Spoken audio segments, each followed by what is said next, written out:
Good morning, Mr. Chair. Morning. I'm pleased to present Assembly Bill 2089 today. As some of you may recall, a few years ago, I introduced AB 105, the Upward Mobility Act of 2021, which contained a provision that required any state agency, board, or commission that directly or by contract collects demographic data as to the ancestry or ethnic origin of Californians to use separate collection categories and tabulations for specified African American groups, similar to the data collected for Californians of Asian descent. This data is critical to accurately reporting who among Californians African American, African descent is experiencing barriers of upward mobility in our state's civil service system. While AB 105 did not become law, the data collection provision was incorporated into the budget under SB 189 in 2022. AB 2009 continues this data collection trend by requiring a city, county, or city and county, when collecting demographic data as to the ancestry of ethnic origin of its employees, to include additional categories and tabulations for specified African American groups. This data can be used to target potential employment opportunities as well as services that can be provided. With me to testify, and I believe he's making his way here if he's not already, is Charles Logston, a lead organizer for the Coalition for a Just and Equitable California. I respectfully ask for your aye vote. Thank you, Assembly Member. Maybe your witness is making, well, why don't we, for now, see if there's anyone else here that would like to at least express support of AB 2089. Okay, is there, okay.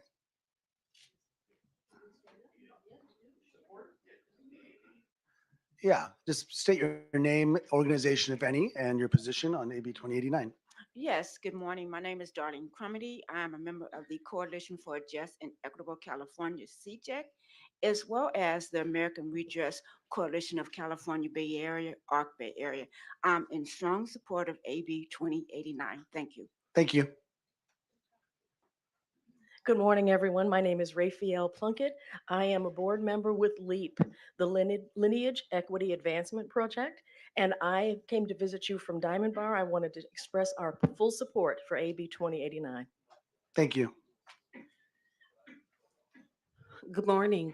My name is Kim Mims. I'm with the Coalition for a Just and Equitable California, CJEC, American Redress Coalition of California, ARC Sacramento branch, and I'm in the mass media. I am in full support of AB 2089. Please vote aye. Thank you.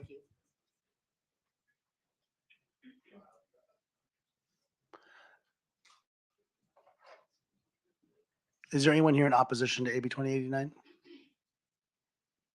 Seeing no one, we don't have a quorum at the moment. Mr. Holden, would you like to close? Well, I respectfully ask for your aye vote. I think this is an important topic. It's taken to the local level, what we've already incorporated in state law via the budget. And when you do receive your quorum, I ask for your aye vote. Thank you so much. Thank you. Item 5, AB 2223, Aguirre Curry. And there's two bills. I think you'll be starting with AB 2223.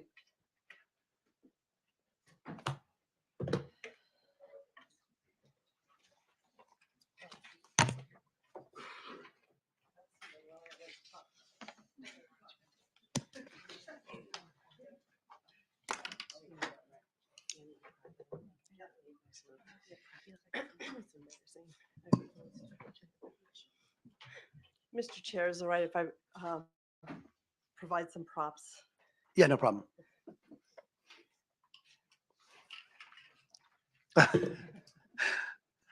Is that for breakfast? That's for your 4 o'clock meeting. Since you're still sitting here. Good morning, everyone. Thank you, Mr. Chair and members. I would also like to thank the committee staff for their work with us on this bill. I started working in the space because of the 2018 Farm Bill unleashed a largely unregulated industry. No products were subject to thorough testing, and intoxicating products were starting to pop up in smoke shops and gas stations with no age limits or protections. My top priority is always to be protecting the health and safety of California consumers, but I also wanted to allow people to continue using non-intoxicating health and wellness products, and the discussion was focused on CBD. AB 45, which was the strictest hemp law in the country when it was enacted, it closed loopholes from the federal farm bill by implementing THC concentration limits, prohibiting intoxicating and synthetic compounds, and setting rigorous testing protocols and labeling standards. I'm working on AB 2223 to tackle some of the issues that have come up during the implementation of AB 45. As the hemp market grows, we're seeing more intoxicating hemp products that are sold outside of dispensaries without age limits, which should be illegal.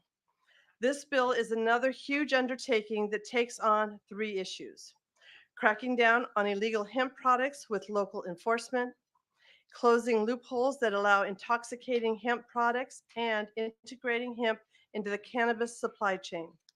We look forward to working with stakeholders, state agencies, and committee staff as we address concerns about the best way to implement these changes. With me today are Amy Jenkins, representing the California Cannabis Industry Association, and Kristen Heidelbeck of the UFCW Western States Council. Thank you. Thank you. Good morning, Mr. Chairman and members. Amy Jenkins on behalf of the California Cannabis Industry Association. I want to thank the author for championing this very, very critical issue for California's legal cannabis industry. The cannabis license feels less like a privilege and more like a burden today. In addition to navigating the unrelentless sale of cannabis products in illegal channels, the proliferation of unchecked and duty-free hemp products available online in gas stations and smoke shops has reached a fever pitch. 3 weeks ago, Total Wine & More made a widely available to consumers hemp beverage product that's 10 milligrams or more, as well as 5 milligram edible products. You can buy these in Total Wine & More. There's 7 pages of SKUs that provide these products and allow them to be sold.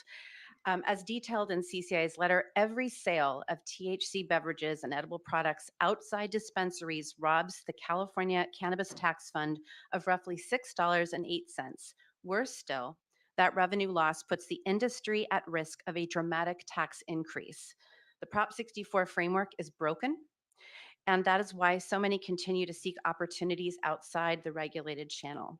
Until policymakers tackle the systemic problems baked into the state's cannabis law, we will forever be addressing threat after existential threat. AB 2223 lays the important groundwork needed to reimagine how we regulate cannabinoids for intoxication, regardless of where they come from. Following the lead of more than 15 other states, this bill expressly authorizes the use of hemp into the cannabis supply chain and permits dual use in cannabis facilities. It also includes very, very important enforcement provisions that authorize certain state employees and peace officers to seize or embargo hemp products, eliminate the safe harbor provision for hemp manufacturers to register, and mandates in and out of state hemp manufacturers to register with the California Department of Health, Public Health. Cannabis products are excessively regulated and overtaxed. In contrast, intoxicating hemp products are unregulated. I appreciate the work of the Assemblywoman and urge your I vote today. Thank you. Thank you. Good morning, Kristen Heidelbach here on behalf of the United Food and Commercial Workers Western States Council, here in proud support of AB 2223. First of all, I want to thank Assemblymember Aguirre Curry for authoring this important legislation that, if passed, will protect not only California consumers, but the workers and employers that UFCW represents in the cannabis industry. High taxes in a booming illicit market create almost untenable challenges for a highly regulated cannabis industry. Add to that an unchecked hemp-derived THC alternative that is virtually unregulated, and you have an industry that is on the brink of collapse. The cannabis industry has such high guardrails in place that manage how they conduct their businesses, who they can sell their products to, how product is moved, and how they can advertise. I don't need to tell anyone in this room that the proliferation of hemp-based intoxicating product solicitations that flood our inboxes or are sold easily online or offered to unknown audiences on social media platforms is a threat to consumer safety.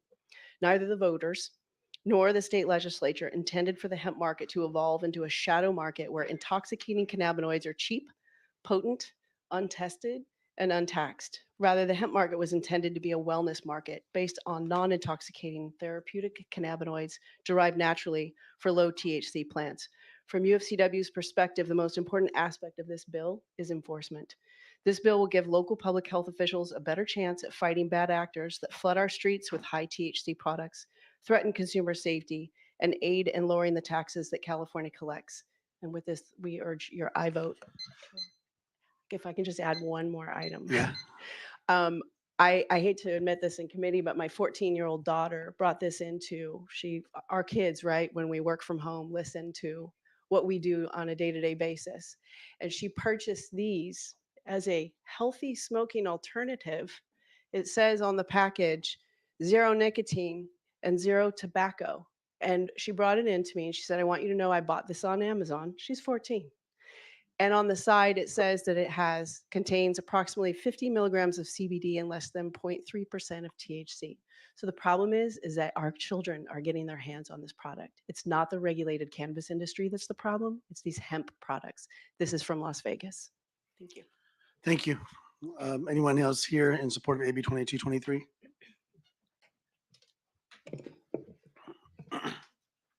Talia D'Amato on behalf of California Normal in support.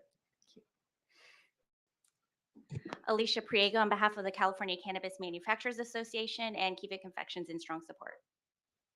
Good morning, Mr. Chair, members of the committee. Sam Rodriguez on behalf of Good Farmers, Great Neighbors based in Santa Barbara County in strong support, and we applaud the efforts of the majority leader. Good morning, Jason Bryan on behalf of the Cannabis Distribution Association. We're in support. Thank you. Good morning, Mr. Chairman, members of the committee. Alberto Tarico on behalf of the Joint Labor Management Cannabis Committee for San Diego and Imperial Counties, made up of March and Nash and UFCW Local 135. Thank you. Good morning, Ryan Lane on behalf of the California Retailers Association in support. Thank you. Mr. Chair, members, Joe Devine on behalf of the One Hemp Coalition and Charlotte's Web in support. We do have one tweak that we'd like to work with the author on, but wholeheartedly support. Thank you. Thank you. Is there anyone here in opposition to AB 2223? You can just say here.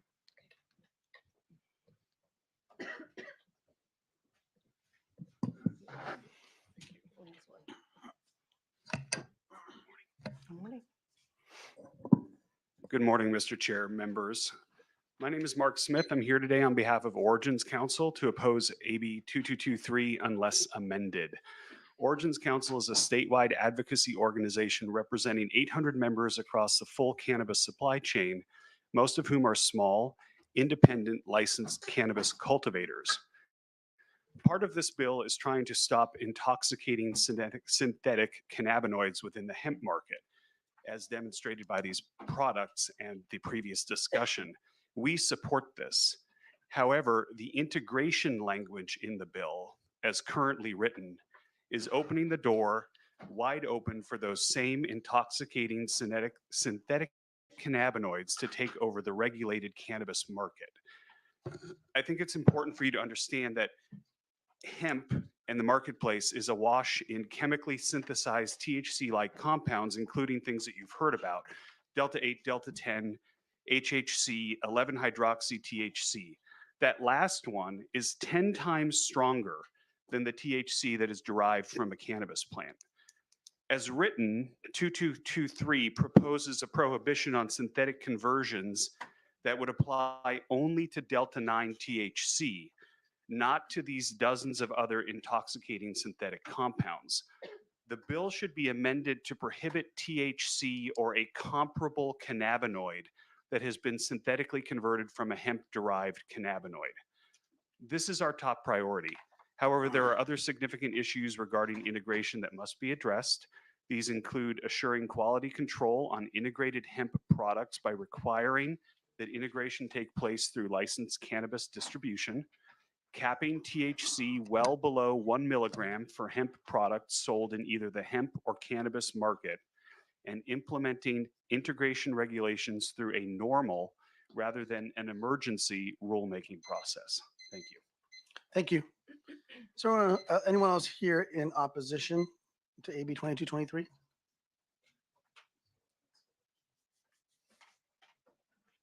Mr. Chair and members, Rand Martin here on behalf of the U.S. Hemp Roundtable. We do not have a position on the bill. We do have concerns at this point about the low level of milligrams in the bill and look forward to working with the author and the sponsors and see if we can find a resolution. Thank you very much. Thank you. All right, we'll bring it back to the committee. Yes, Vice Chair. Thank you, Chair. Good morning, and thank you, Assemblywoman. I need some education. Okay. I've got the expert. Okay. All right. So if I understood from your presentation and all of you that the market for cannabis is regulated, and then when that law was established a few years ago, hemp was not included. So hemp is not regulated. Is that correct? The 2018 Farm Bill legalized industrial hemp Mhm. but it opened up a loophole where folks are now taking that product and converting it into Delta 8 and Delta 9. Do you want to add? Is hemp in a part in the conversion? Is it included in cannabis? Is it a part of a cannabis product? So if I may, if you want to grow hemp in the state of California, you need to pay a $900 fee to CDFA, and you can grow hemp like any other agricultural product. Cannabis is completely different, and it's treated differently because of its intoxicating effects, right? Hemp has low levels of THC, but at the level grown naturally in the plant, it's not intoxicating, so we treat them differently. Right now, those products, THC derived from hemp, are infiltrating the marketplace and being sold outside of the cannabis distribution system. But it's a similar compound and has the same effect on the body. It has an intoxicating effect. This bill proposes integration that allows hemp to be brought into the cannabis supply chain. We as cannabis farmers don't oppose all of that. We are open to CBD, CBN, other types of compounds. We just don't want the intoxicating compounds from hemp to be concentrated or synthetically converted and brought into the I cannabis see. supply chain. So do you agree with that, or what is your? So I'd like Amy to comment to it. Sure. Thank you, Assemblywoman, for the question. Let me try to clarify it this way. So right now, cannabis and hemp is the same plant. Cannabis has a higher naturally occurring production of THC. Okay. However, there is THC that is contained in hemp plants. The way I try to simplify this is kind of three buckets, and I want to respond to the opposition's comments. The first bucket is naturally occurring that manifest high quantities, and that's THC and CBD, and that is the cannabis plant as well as in some cases the hemp plant, although it's much higher in CBD. Then there are also naturally occurring cannabinoids that they don't manifest in meaningful quantities, and we call those minor cannabinoids. So CBN, other minor cannabinoids. Then there are these Frankenstein synthetics that are manufactured that are not naturally occurring in the plant. They're manufactured, through a chemical process, so they are not naturally occurring. So what's happening is you are seeing these non-naturally occurring synthetic THC compounds incorporated into hemp products, and in some cases cannabis products. And I want to clarify, our bill does not allow for any integration of synthetic cannabinoids, and I have committed that if there is any ambiguity in the language, that we will address that. Our bill does allow for the ability to incorporate through integration the naturally occurring cannabinoids like CBD, like CBN, that are non-intoxicating, and it does allow some intoxicants. We are also working to address that concern. But those are essentially the three buckets that we're seeing. Thank you for explaining. No further questions, but thank you. It's complicated. Trust me. Thank you. All right, Madam Majority Leader, would you like to close? I sure would. Members, I've been working on this issue for 6 years, and it's constantly evolving marketplace. As I present this bill today, it will make products and practices safer and make it harder for criminals to sell illegal products. But that doesn't mean this work is done. I assure you that I will continue to work with all stakeholders to implement integration in a way that supports our legal hemp and cannabis industries, further empowers our regulators to attack illegal products and protects public health. And I will commit to all of you that I will update the committee as those conversations progress. I respectfully ask for your aye vote. Thank you very much. When we get a quorum established, we can take up your matter formally. And you have one other item, you one plant to another. One drug to another. AB 2606.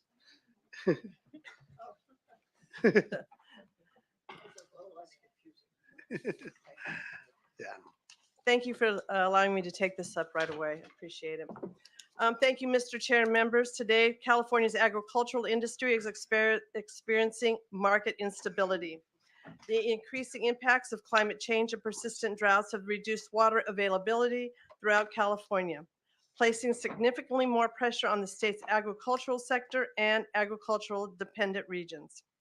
Agave is a promising alternative to traditional crops because it requires 10% or less of the water needed by many crops, while producing new high-value products like California-grown agave spirits.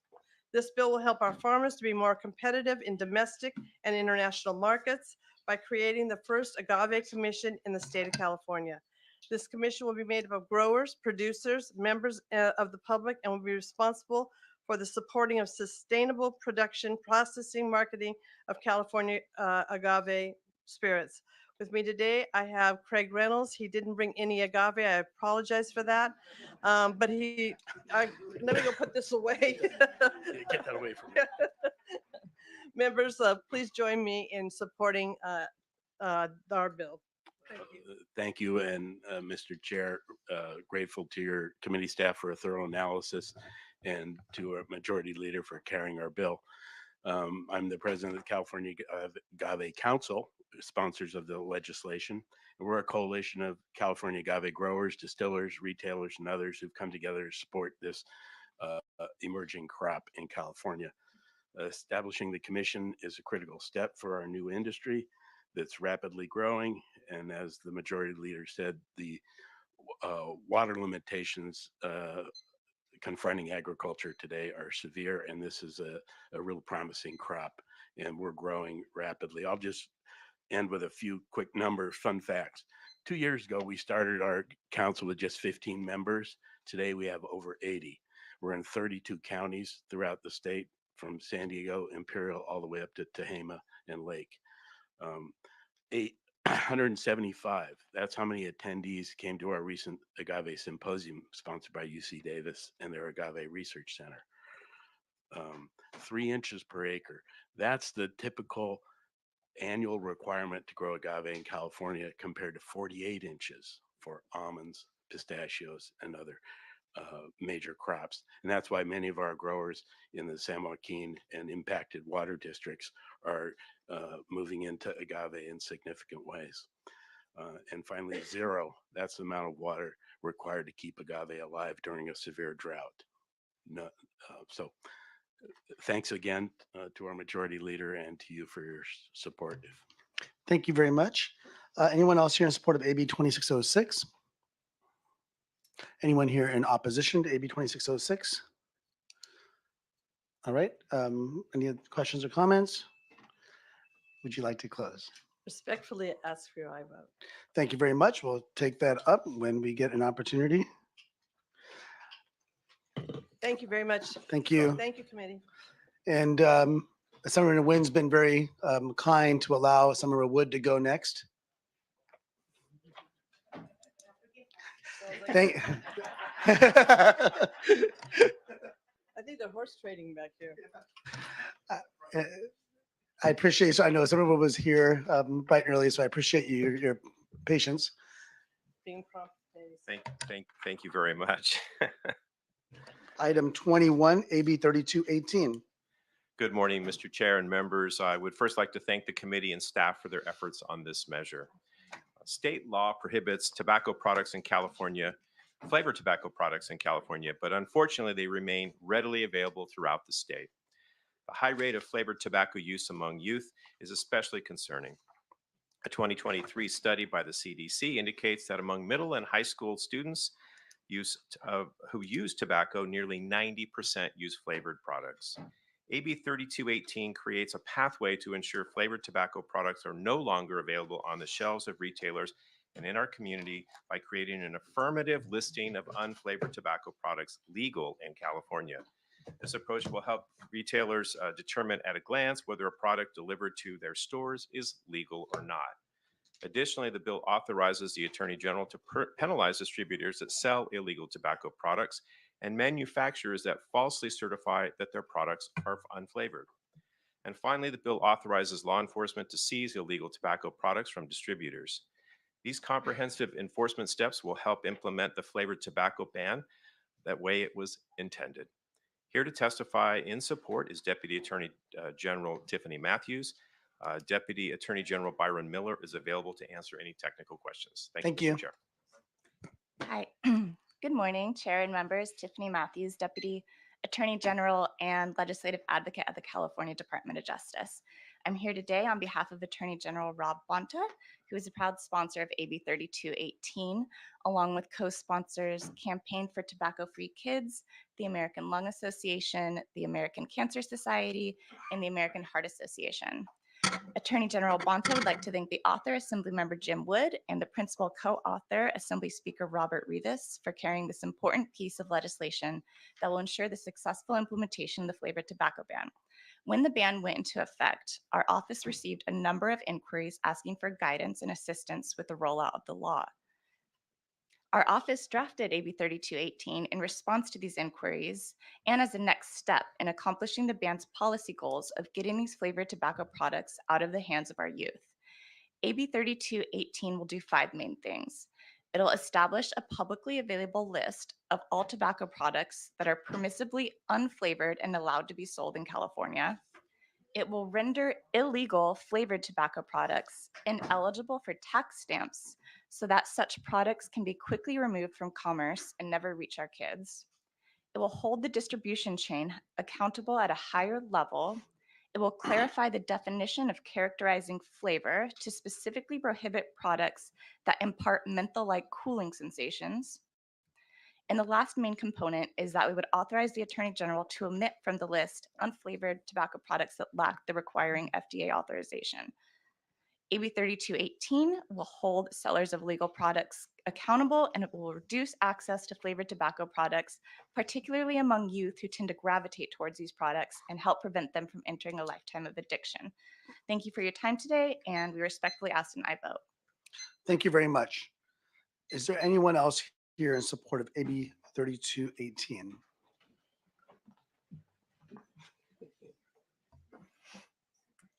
Priscilla Quiros here on behalf of the American Heart Association in support. Kisa Bruce on behalf of the American Lung Association in support. Tim Gibbs, Campaign for Tobacco-Free Kids in support.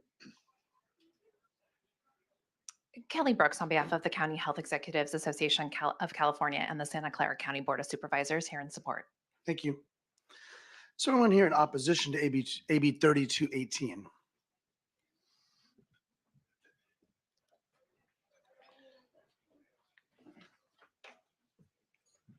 Mr. Chair, members, John Winger on behalf of the California Fuels and Convenience Alliance. We represent the majority of gas stations and convenience stores in the state. Currently have an opposed unless amended position, but want to thank the author and the sponsors for the continued dialogue. Appreciate the analysis on the bill, pointing out the penalty of perjury concern that we have. We also have concerns with broadening the definition of characterizing flavors.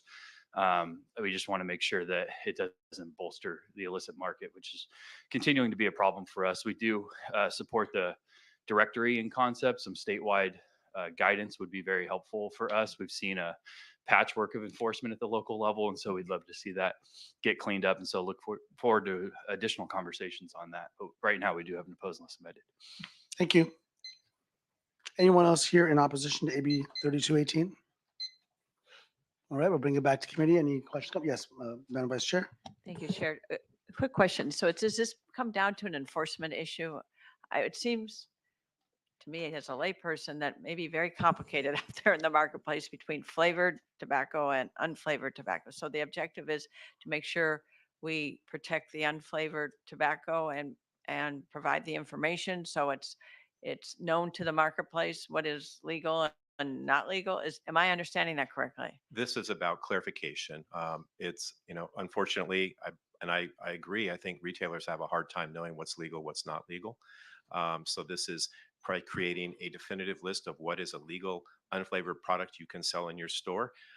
We hope we know that will provide some clarification. The challenge we're facing now is that, and with all due respect to the opposition, a lot of the enforcement is directed at distributors, not the local retailers, because challenges sometimes for retailers, they go on the basis their distributor says, well, this is a fine product, you can go ahead and sell that.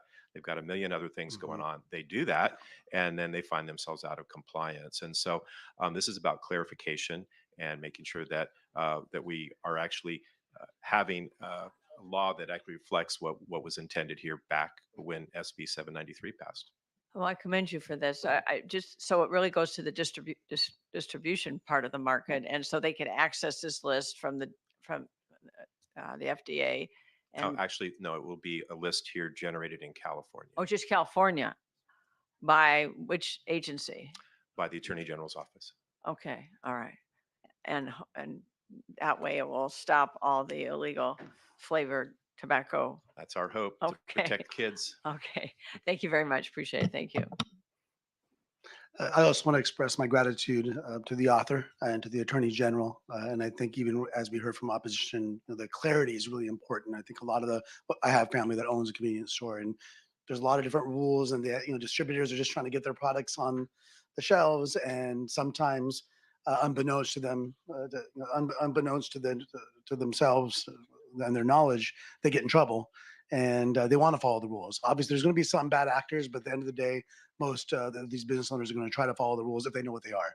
And so I appreciate this bill coming forward to help create that clarity, and go after some of the bad actors that are taking advantage of these store owners just to get their products on the shelves. So I appreciate this effort, and I'm confident and know that you'll continue to work with opposition on some of those details as well. Would you like to close? Thank you, Mr. Chair. I'll take that as my close, and I respectfully ask for your aye vote when you have a quorum. Great. Thank you so much. Up next, item 2, AB 2148 Low. Senator Nguyen will be presenting. And thank you, Senator Nguyen, for allowing Senator Wood to jump ahead there.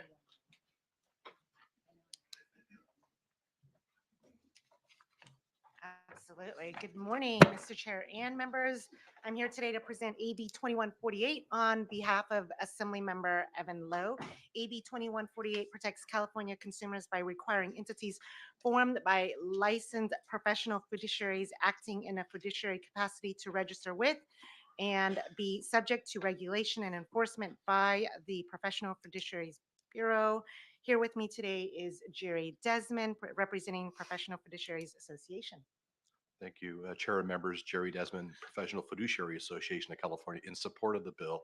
We believe it really will protect consumers in those situations where they engage an entity to provide fiduciary services and act in that capacity. And that happens in trust documents, it happens at court appointments, and we think this closes a loophole, and we support the measure and appreciate the measure being introduced. Thank you. Anyone else here in support of AB 2148? Anyone here in opposition to AB 2148? Any questions or comments? Senator Nguyen, thank you for stepping in for Senator Lowe. Would you like to close? I respectfully ask for your aye vote when there's a quorum. Thank you so much. Thank you very much. Item 19, AB 3155, Senator Friedman.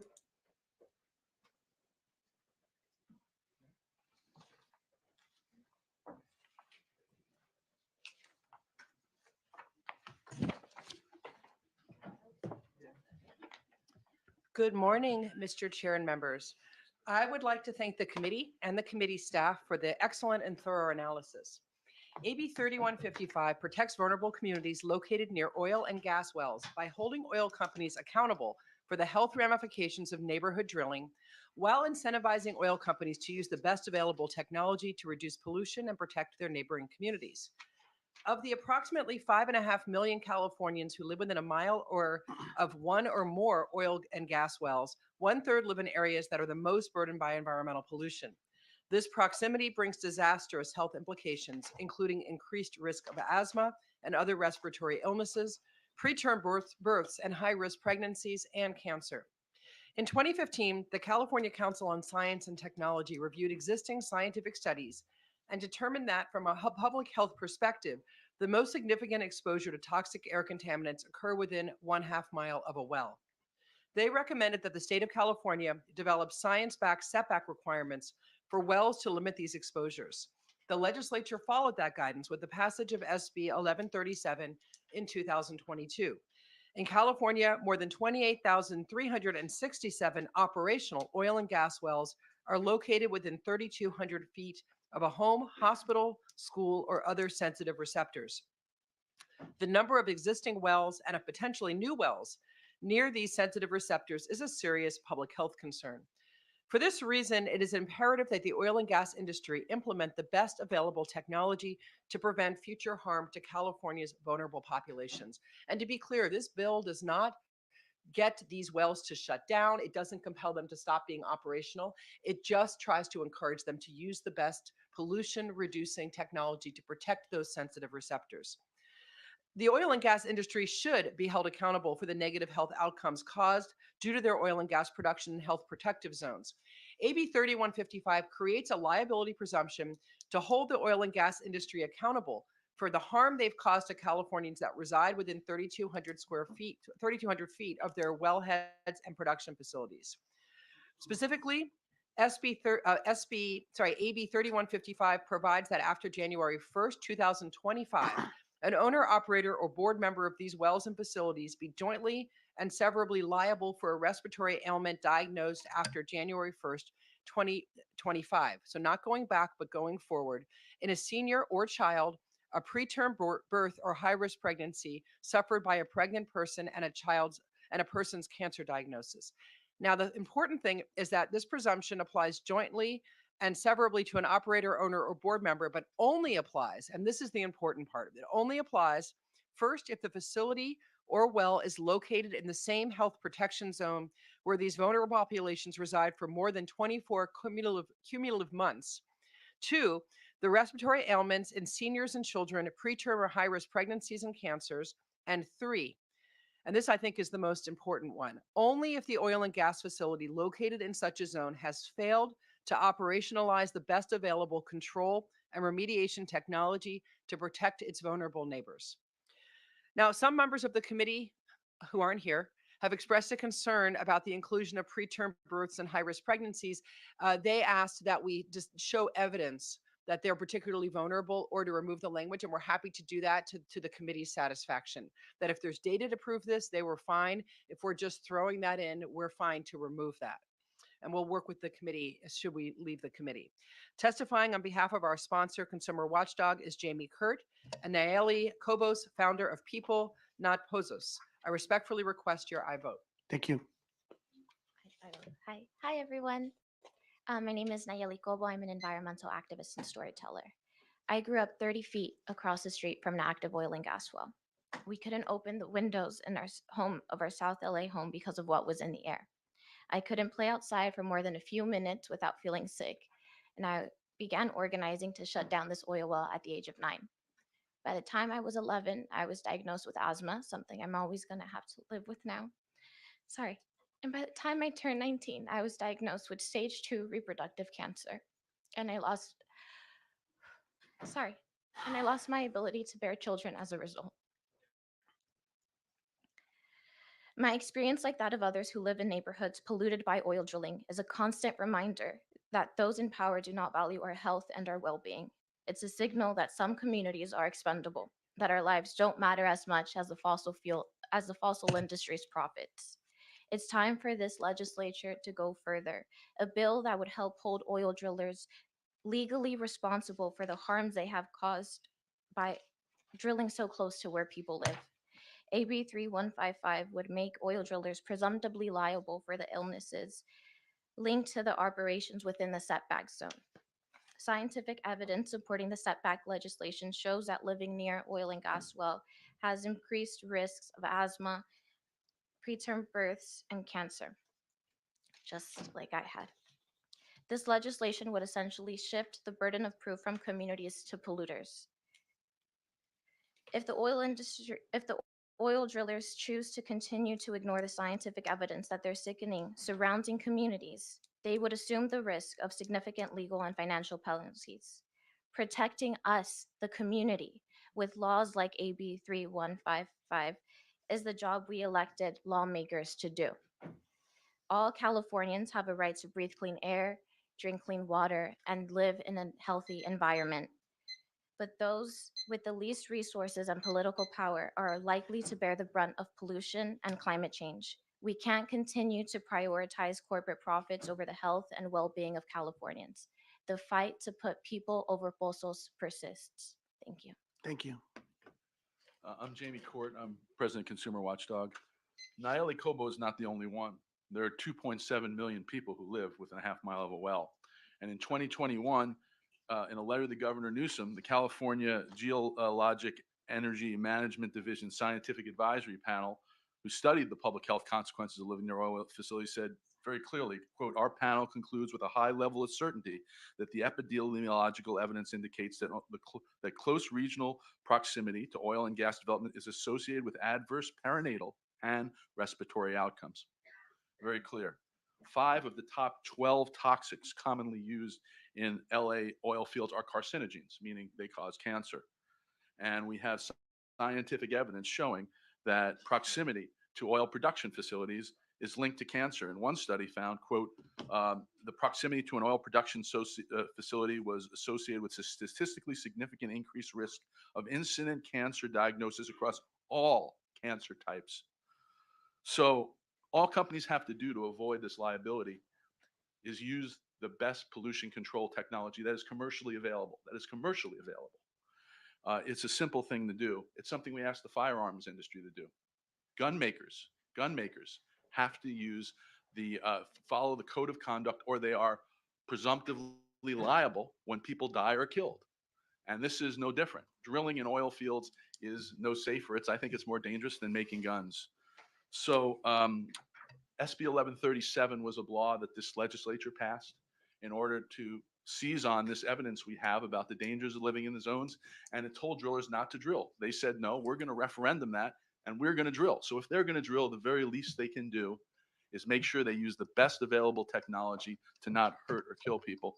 I want to say one last thing. I saw some posters outside in support of SB 1137 saying energy proud, and excuse me, against SB AB 3155, posters against AB 3155 saying energy proud. I saw them in the hallway. Is the energy industry proud of what's happened to Nayeli Cobo? Is the energy industry proud that they have wells that have leaks and they're causing harm in the community? The energy industry can be proud once they start taking responsibility for their wells, and this bill makes them take responsibility for their wells. Thank you. Thank you. We're going to take a pause for a moment to establish quorum. Culra. Here. Dixon. Bauer Cahan. Bryan Connolly. Haney. Mainshine. McKinnon. Pacheco. Reyes. Sanchez. Waldron. Right, we have a quorum established.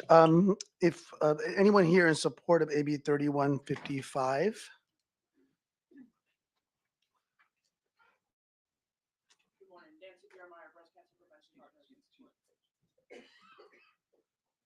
Hello, Kayla Karimi, staff attorney for the Center on Race, Poverty, and the Environment, co-sponsor of the bill in enthusiastic support. Thank you. Thank you. Good morning, Jacob Evans with Sierra Club, California in support. Thank you. Thank you. Hi, Kim Stone of Stone Advocacy for Consumer Watchdog, and I have a large list of supporters that I'll read as fast as I can.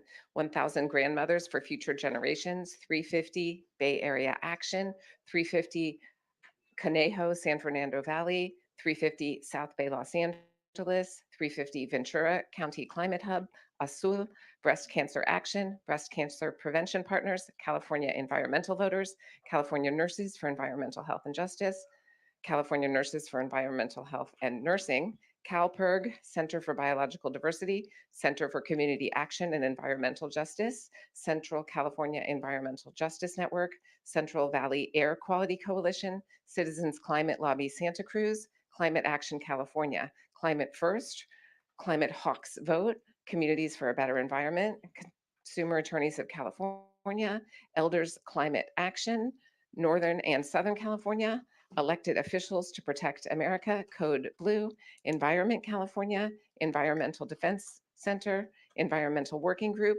Extinction Rebellion, San Francisco Bay Area, Food and Water Watch, Fossil Free California, Frack Tracker Alliance, Friends of the Earth, Glendale Environmental Coalition, Greenpeace USA, Indivisible Marin, Labor Rise Climate Jobs Action Group, Natural Resources Defense Council, Oil and Gas Action Network, Parents Against SSFL, Patagonia, Physicians for Social Responsibility Los Angeles, Physicians for Social Responsibility Sacramento, Presente.org, Protect Playa Now, Redeemer Community Partnership, Resource Renewal Institute, San Francisco Bay Physicians for Social Responsibility, San Francisco NAHN, Santa Cruz Climate Action Network, Save EPA, SoCal 350 Climate Action, Solidarity Info Service, Stand.Earth, Sunflower Alliance, Sustainable Mill Valley, the Climate Center, Transformative Wealth Management, Vote Solar, and West Berkeley Alliance for Clean Air and Safe Jobs. Very, very impressive. All right. We have anyone here in opposition to AB 3155?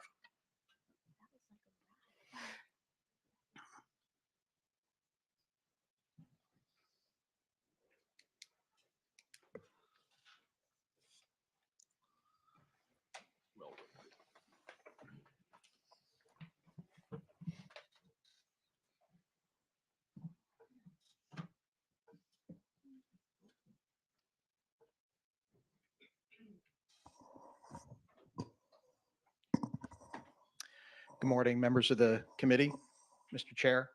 My name is Michael McDonough. I'm a partner with Pillsbury Winthrop Shaw Pittman, and I'm here for the Western States Petroleum Association. Respectfully, members, we stand opposed to AB 3155. We believe it sets a dangerous legal precedent because of difficulty in proving causation in complex multifactorial health conditions like cancer and high-risk pregnancies. This bill's presumption of liability for oil and gas operations would function as a de facto strict liability or a form of guilty until proven innocent. Now, the proponents argue that facilities can try to defend themselves against a presumption of 100% liability, but the facts are this. Even expert epidemiologists agree that cancer and high-risk pregnancies can be influenced and are influenced by numerous genetic, dietary, behavioral, physiological, and other situational factors. Even the reports the bill cites only correlate environmental influences with health conditions. They don't prove causation. Now, when it comes to correlation, proximity to high vehicle traffic areas is another factor correlated with cancer. So is a family history of certain types of cancers or genetic anomalies, both of which can also be a leading cause of high-risk pregnancies. Obesity and excessive alcohol drinking are correlated with liver cancer. Hormone replacement therapy is correlated with breast and ovarian cancer. But none of those correlations tell us anything about what factors caused any individual's cancer. How much harder then will it be for a defendant to disprove that a single factor had any contribution whatsoever? Perhaps it would be impossible. And that seems to be, unfortunately, the purpose of the bill, to designate a single deep pocket industry that the bill's author herself has decided is responsible for 100% of the cases of cancer and 100% of the high-risk pregnancies within a certain radius of a production facility, even though those two conclusions are not ones shared by any reputable epidemiologist. Now, that's not the way California's justice system should work, and we submit that it sets a dangerous precedent for the Assembly. So when will you hold alcohol makers responsible for 100% of the medical costs associated with cirrhosis and liver cancer? When were you going to hold food manufacturers 100% liable for high-risk pregnancies caused by diabetes? And when is the Assembly going to pass a bill that holds state and local governments 100% responsible for all cancers occurring within 3,200 feet of a major highway or street? So you can see this is a treacherous road for the state to go down. It sets the state for any legislature to target their disfavored industry of choice for the next presumption in paying for the next multi-factor disease. We urge you not to go down that road and allow facts and evidence to continue to govern who's going to be legally responsible. Thank you. Thank Appreciate it.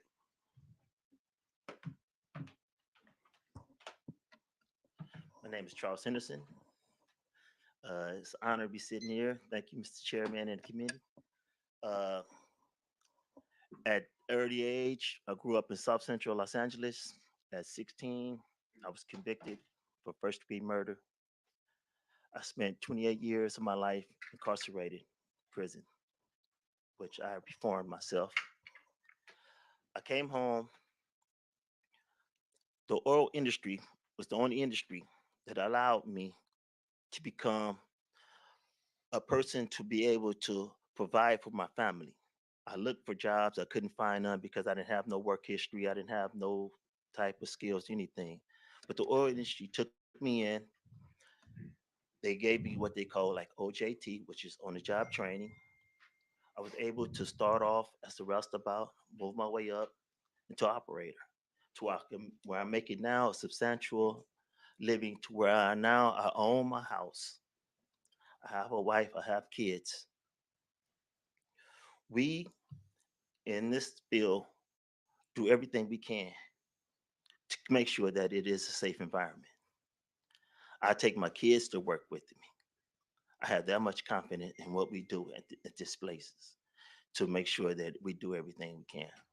I sit here not only representing myself, but 50,000 co-workers in my industry that also have kids, that also has been given what we believe as a second chance to become tax-paying citizens.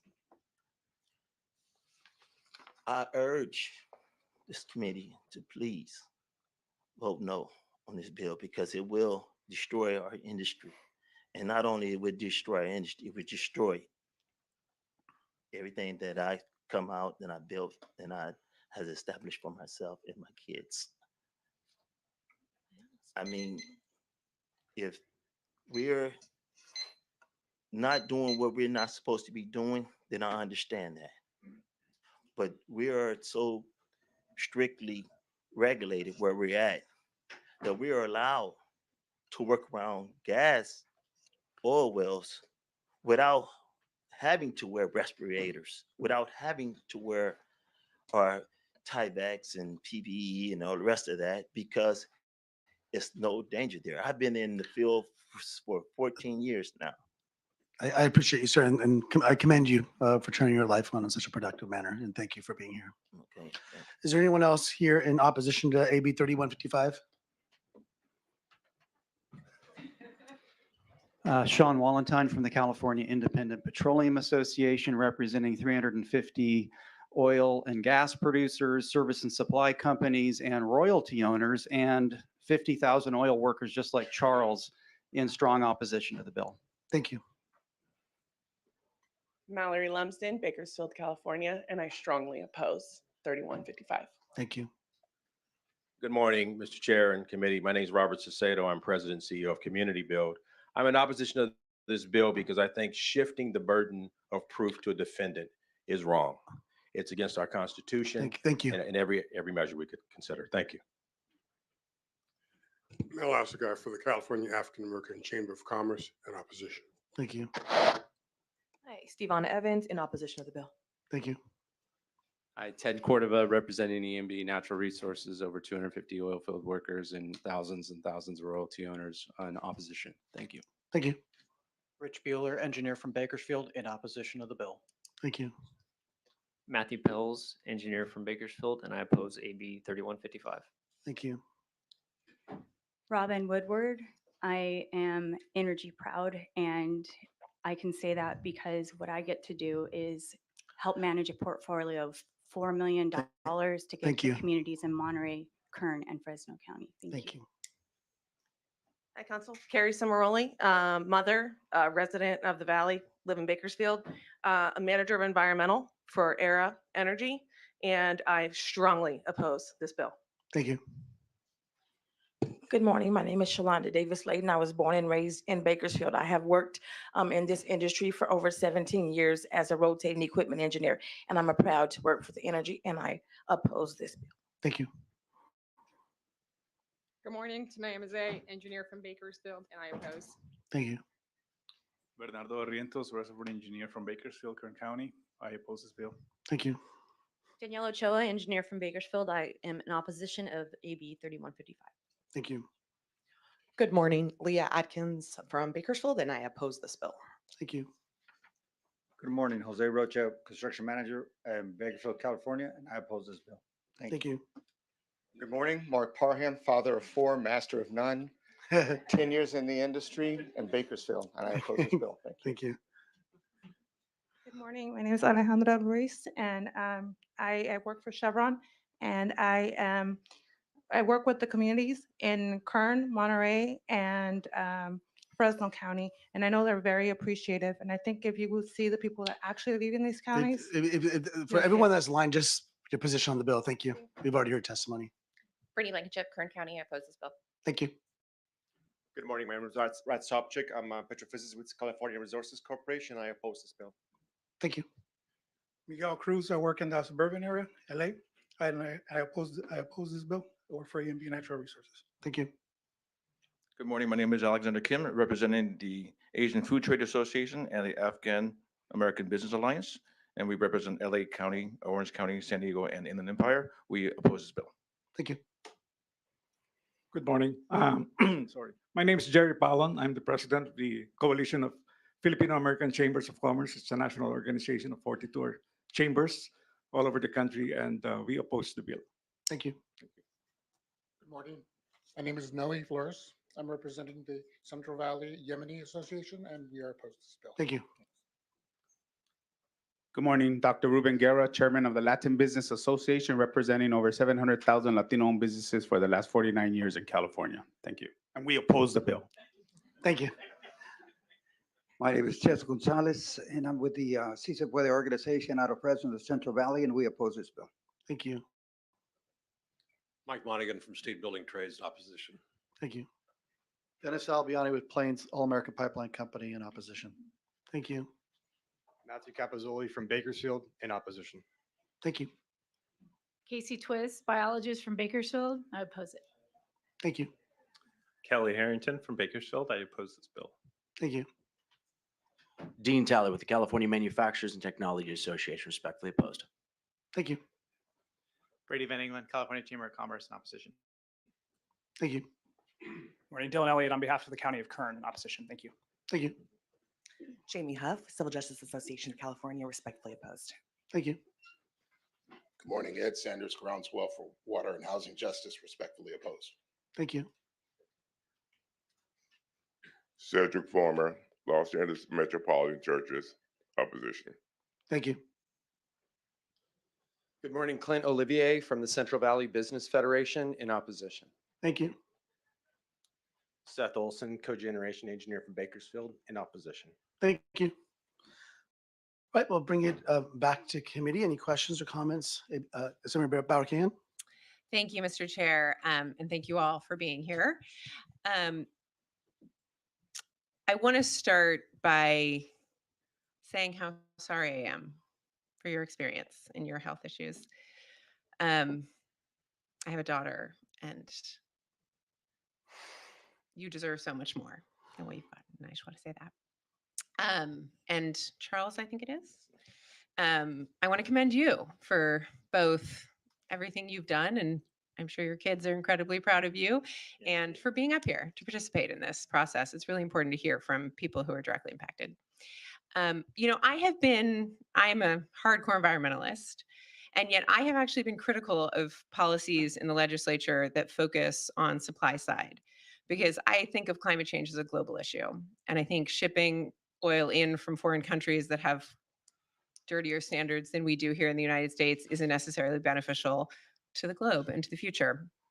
And I know that that was how this was framed by the opposition, but that's not how I see this bill. You know, you laid out, like a brilliant defense attorney, the case that defendants lay out every time someone like this comes into a courtroom. It could be something else. And just like you said, it is incredibly hard to prove the causation of these illnesses. And so right now, that's on the plaintiff. And you're right, it's hard. And so you just laid out why it would be hard for the oil companies to prove causation. But right now, we're expecting the plaintiffs to do it. And so I've had conversations with the author, and I know she's committed to working on some things in the bill. I had concerns with some of the breadth of the illnesses listed here. I confess I had one of my children over 35, which is considered high-risk pregnancy. Obviously, not every high-risk pregnancy is related to the oil wells. So I do think the bill needs to be narrowed to the illnesses that we know are correlated with living close to these facilities. Asthma, I think, is a pretty clear one. And I'm sure there are others. And I know that the author is committed to narrowing the bill to working on making sure that the shift in the burden is where we know there is epidemiological evidence that we have clusters and things caused by these oil wells. And with that, I'm comfortable with the bill because I think the question that we get to decide here today is who bears that burden. Is it the plaintiff or is it the defendant? And I don't think that shuts down oil wells because I think it just decides who has to walk into court and prove that it wasn't the oil wells, right? And where we know the oil wells could be causing these diseases, I think it's fair to say that it is on these companies to prove that it wasn't. And if you can, it isn't strict liability. There's nothing that puts a strict liability in here. It just talks about who bears that burden. And to be honest, as a former defense attorney myself, I know that if it's possible, you will do it. And so, I think that we are shifting the burden in a way that makes sense for justice and for these communities who have borne too much to date. I think it should be done in a way that connects to the science. And I trust the author will continue to work to refine the bill to do just that. But I just think this is not a bill that will shut down oil companies or oil production in California. I think it will bring relief to people who are bearing. One thing we didn't talk much about here today is the cost on these families of the healthcare bills that come along with living in these communities, of having higher rates of asthma. And I actually think that should not be solely borne by these communities. And if it means cleaner practices because you want to avoid that liability, that's a win for these communities. Any other questions or comments? Is there a motion? Is there a second? And we have a second. I appreciate the comments from our colleague. This is, I think one of the main components that also makes me comfortable is using the best available technology to protect its most vulnerable neighbors. That's not only good for the neighbors, it's good for the workers too. And frankly, if you're operating an oil well that's in neighborhoods, you should be doing that anyway.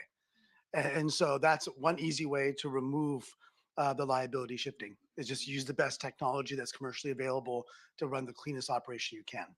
And so that's, I would say, an easy out because, again, the societal cost, not just to the families, but the overall societal cost, healthcare cost, the obvious personal cost is enormous. And if we can avoid that and avoid shifting that liability, that's a win-win. And so I think that provides an opportunity. And even with it's not, I understand the argument from opposition. It is not strict liability. It still allows you to offer up evidence, but to rebut the presumption. And there's still comparative negligence. There's still a lot of other factors that can be taken into account through the litigation process. But I do appreciate the robust debate. I appreciate everyone being here, both in support and opposition, the long list of support that we heard from Ms. Stone, and then everyone that took the time to be here. Just know that we do appreciate the industry. We just want to make sure it's as safe as possible for those that actually live 24/7 next to some of these facilities. And I think we can do that. And so with that, would you like to close, Member Freeman? I also want to thank everybody who came up to testify.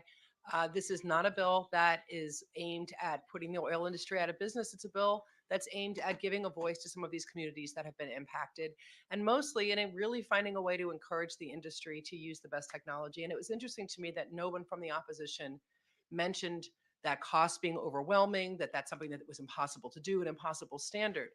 And it seems like if, certainly in areas that are more dense, that using that better technology is a simple way to sort of get out from within the stipulations of this bill. And so again, it is a win-win, and I do appreciate the robust conversation. I would request an aye vote so we can continue that conversation. Thank you. Thank you. Madam Secretary, roll call on the vote, please. Motion is due pass to Natural Resources. Cholera? Aye. Cholera, aye. Dixon? No. Dixon, no. Bauer Cahan? Aye. Bauer Cahan, aye. Bryan? Connolly? Aye. Connolly, aye. Haney? Mainshine? McKinner? Pacheco? Not voting. Reyes? Sanchez? No. Sanchez, no. Waldron? No. Waldron, no. Thank you. Okay, we'll place that on call. Thank you.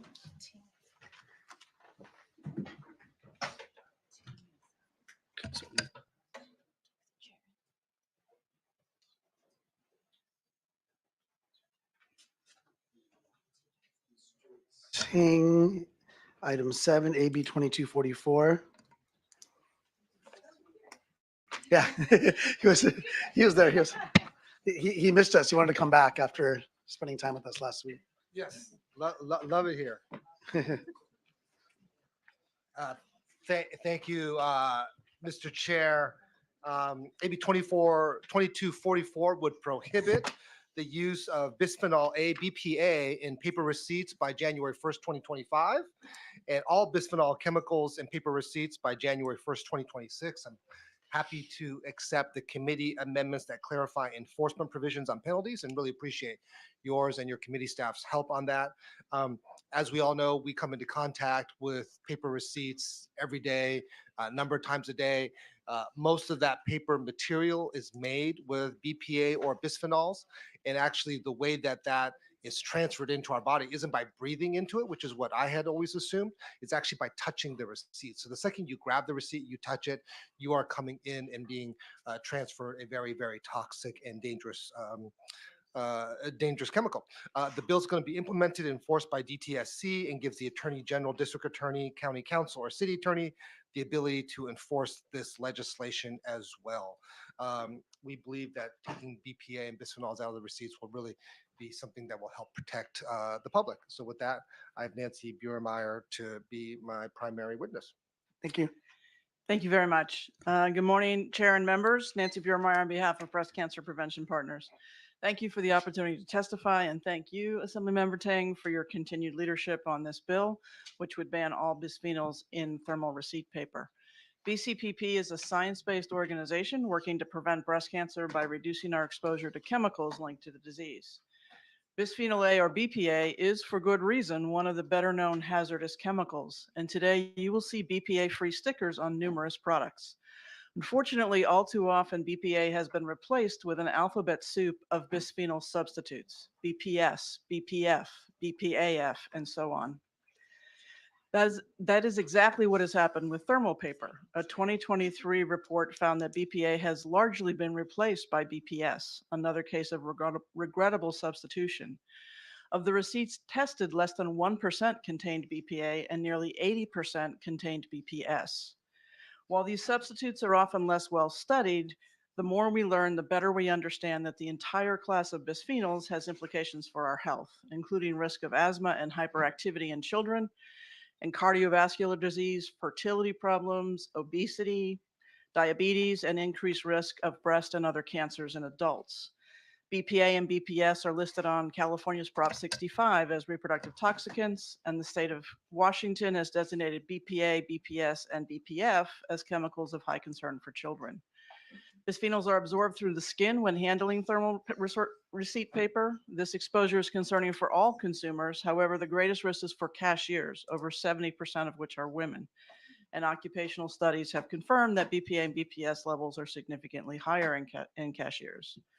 The good news is that the report that I referenced earlier also showed that 20% of the receipts tested are free of all bisphenols. Clearly, alternatives are currently available and in use. I also want to note and thank that while we appreciate the author and the committee's efforts to address the opposition's position, we do have some concerns about the particular amendment language and are committed to continue to work with all parties to ensure a workable solution is found that doesn't undermine the intent and goals of the bill. It's time to remove this entire class of toxic chemicals from thermal receipt paper by passing AB 2244. I urge your aye vote. Thank you. So, the motion and a second. Is there anyone here in support of AB 2244?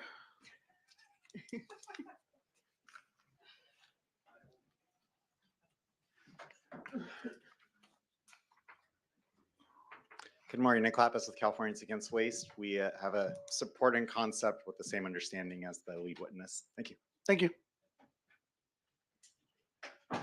Good morning, Emily Garcia with NRDC in support of the bill. Thank you. Thank you. Is there anyone here in opposition to AB 2244? Chair, members, RJ Cervantes here on behalf of the American Forest and Paper Association. I want to thank the author for his continued work with us. We're 99% there. We have a meeting tomorrow with his staff just to go over remaining concerns. So appreciate it. Thank you. Thank you. Anyone else here in opposition, AB 2244?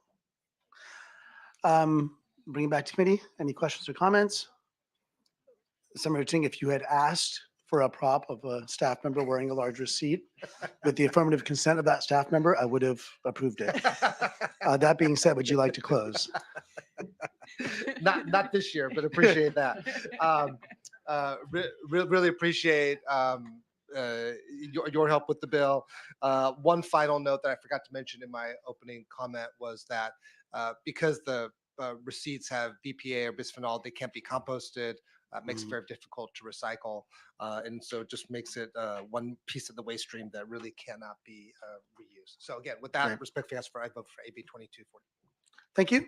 Take roll call, please, on AB 2244. Motions do pass as amended to appropriations. Cholera? Aye. Cholera, aye. Dixon? No. Dixon, no. Bauer Cahan? Aye. Bauer Cahan, aye. Bryan? Aye. Bryan, aye. Connolly? Aye. Connolly, aye. Haney? Mainshine? McKinner? Pacheco? Aye. Pacheco, aye. Reyes? Sanchez? No. Sanchez, no. Waldron? Okay, we'll place that on call. Assembly Member Patterson. Yeah. We saw you there in the second row. AB 2255.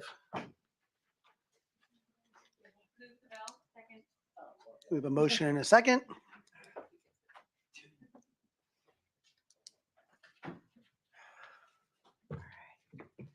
Thank you, Mr. Chair, members, here today to present my bill. Thank you very much. 2255.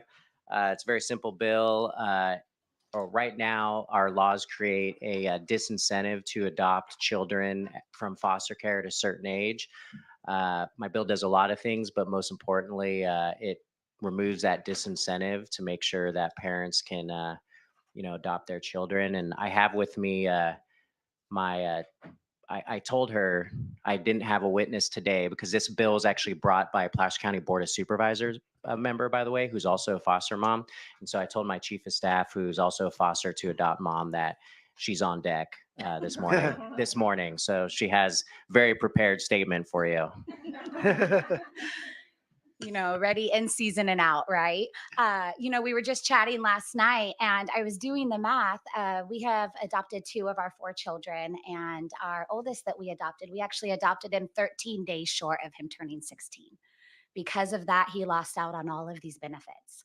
And that didn't persuade us in the moment, but I look at that and I still remember it was the court that called us and asked us to adopt 2 children because they'd been split up in the foster care system.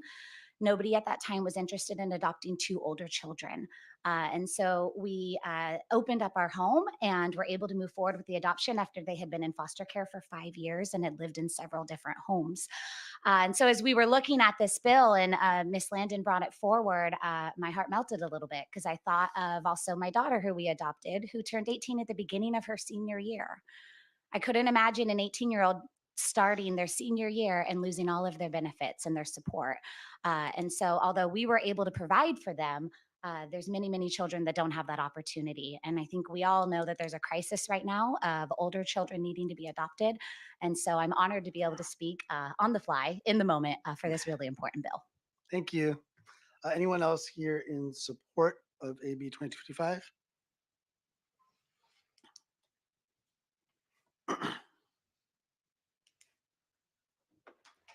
Annie Thomas on behalf of the California Alliance of Child and Family Services in support. Thank you. Thank you. Is there anyone here in opposition to AB 2255? All right, we'll bring it back to committee. We do have a motion on the table. Any further questions or comments? Senator Bryan? I don't know if you're looking for co-authors, Mr. Patterson, but I'm happy to join you. I think, as you know, my parents were foster parents for 26 years and adopted 9 of us, including myself. I think what you're doing is righteous and important. And I hear there's already a motion, but I'd like to second, third, or fourth it. Thank you, Assembly Member. I'd love to have you as a co-author. All right. Well, yeah, thank you so much for bringing this forward. And thank you for your on-the-spot testimony. I think that sometimes when it comes from the heart like that, it's more powerful. And so appreciate you. Madam Secretary, if you take roll call on AB. Oh, sorry. Would you like to close? I ask for an aye vote. Thank you. All right. Roll call on AB 2255. Do pass to appropriations. Cholera? Aye. Culver, I. Dixon. Dixon, I. Bauer Cahan. Bauer Cahan, I. Brian. Aye. Brian, I. Connolly. Connolly, I. Haney. Mainshine. McKinner. Pacheco. Pacheco, I. Reyes. Sanchez. Sanchez, I. Waldron. All right, that bill is out. Thank you. Great, thank you. Appreciate it. Up next, item 10, Summer Shavo. And in the meantime, can we get a motion on the consent calendar? We have a motion and a second. Take roll call, please, on the consent calendar. Those bills are AB 2459 Wilson as amended to appropriations, AB 2664 Bryan to appropriations, AB 2677 Chen as amended to the floor, AB 2925 Friedman as amended to appropriations, AB 2948 Ramos to appropriations, AB 3004 Mike Fong to appropriations, AB 3049 Bryan as amended to human services, AB 3100 Low to the floor, AB 3196 Nguyen to the floor, AB 3282 Judiciary to appropriations. Culver. Aye. Culver, I. Dixon. Dixon, I. Bauer Cahan. Bauer Cahan, I. Brian. Aye. Brian, I. Connolly. Connolly, I. Haney. Mainshine. McKinner. Pacheco. Pacheco, I. Reyes. Sanchez. Sanchez, I. Waldron. Right, consent calendar is out. And so Summer Shavo, whenever you're ready. Yes. Good morning. Mr. Chair and members, thank you so much. I'm grateful for the opportunity to present AB 2499 to you today. We believe that no person should lose a job because they need time to recover from a traumatic event. AB 2499 will ensure that family members of living direct victims and survivors of trauma can take unpaid leave and time off to address safety concerns, heal, or support their family.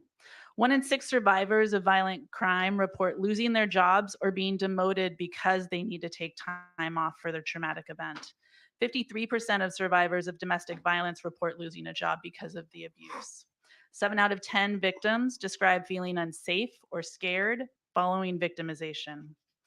Low-wage workers, including immigrants, women, non-binary workers, and workers of color who are especially vulnerable to victimization, are also least likely to have existing flexibility or leave protections in their jobs. Although there are some protections, many gaps that leave survivors vulnerable and unprotected remain. AB 2499 will recognize additional reasons survivors need to take unpaid time off from work and allow family members of survivors to take time off to support loved ones. Employers will benefit as well. Their employees will be less likely to return unproductive or distracted and given the appropriate time to recover. Our goal is to make sure people have greater stability and protections to heal. No one should have to decide between their health, their well-being, and having a job.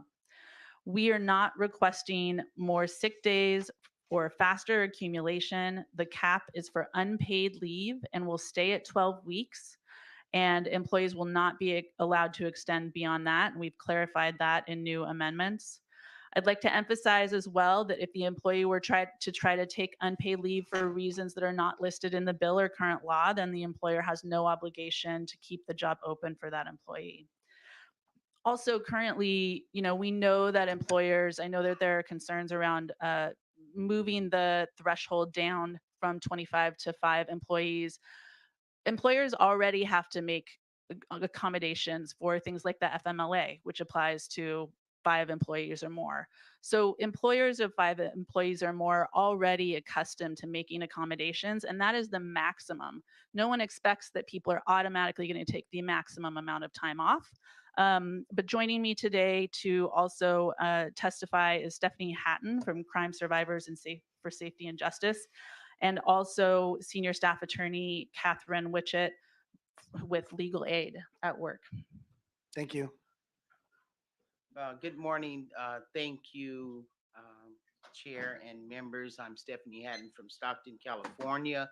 I'm here to respectfully support AB 2499. On July 15th, my son Antoine was gunned down in front of 2 of his 7 children at his home. The following day, multiple things in our lives changed. His wife and children had 3 days to move. We hadn't done funeral arrangements, and other things needed to be done. And I was taking care of his 7 children that were so traumatized that no one else could even deal with them. And there were also other family members in the house that I had to meet their expectations and care from them. Still having to do everything concerning his death, make the arrangements. And then his wife was notified after 16 years of employment that she was terminated. Had this bill been in place, none of us, including myself, who's been employed for over 30 years as an addiction specialist in our city, and my daughter, who is a registered nurse who gives out medication, and there's no room for error in there.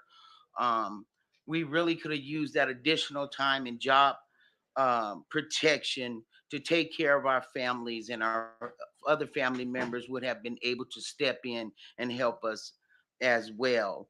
I am here today to respectfully ask that you consider the additional time and protection.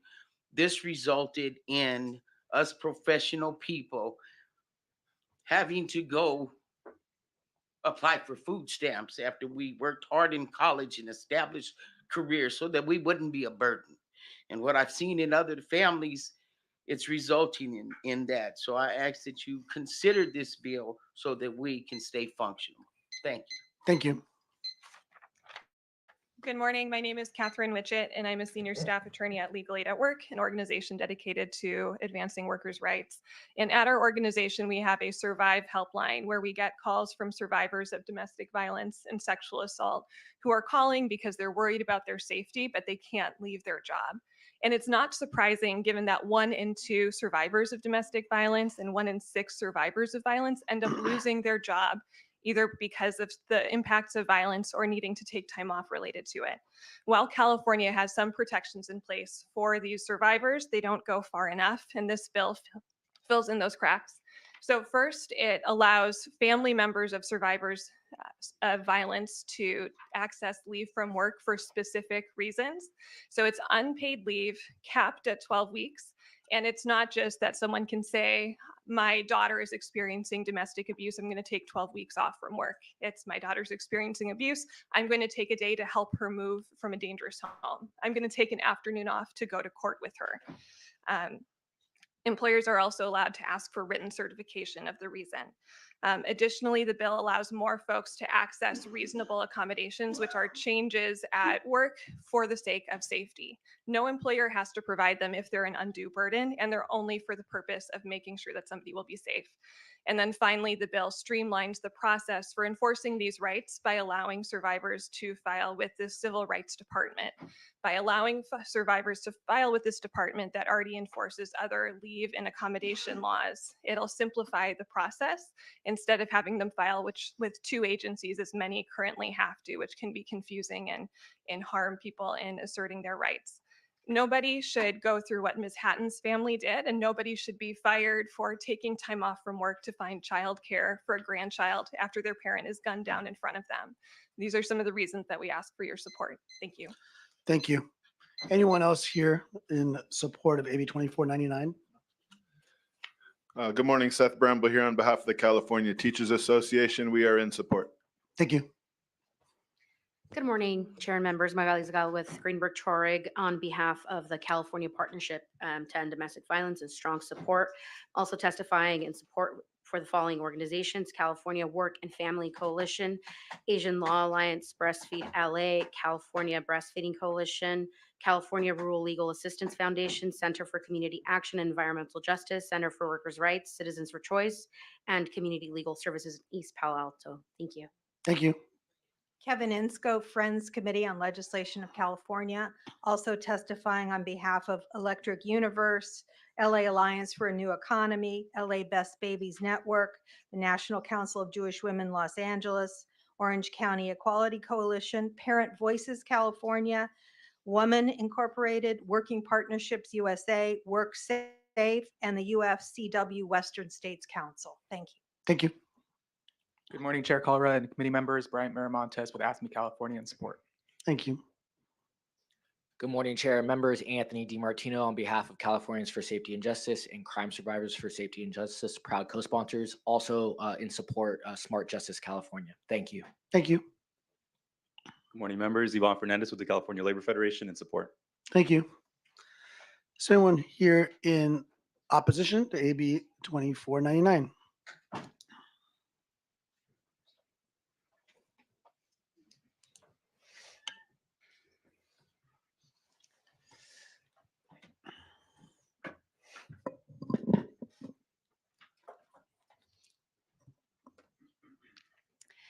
Good morning, Mr. Chair and members. Ashley Hoffman on behalf of the California Chamber of Commerce in respectful opposition. We agree that this is a very, very serious and important issue. And from our perspective, California has and has had for nearly 20 years very robust protections where an employee is a victim or in certain circumstances where their family members are victims of crimes. We agree that there should be protection where safety is an issue. One of our concerns with the bill is that the qualifying reasons that it adds oftentimes relate to scenarios where safety is not an issue or there's not an urgency. So for example, current law covers scenarios where the employee is concerned about safety planning or needs to take steps to ensure their safety in the future, the safety of a child, et cetera. So our concern here is that we are also expanding into scenarios that are not necessarily urgent, and that is compounded by the fact that this leave would apply to smaller businesses with just 5 or more employees.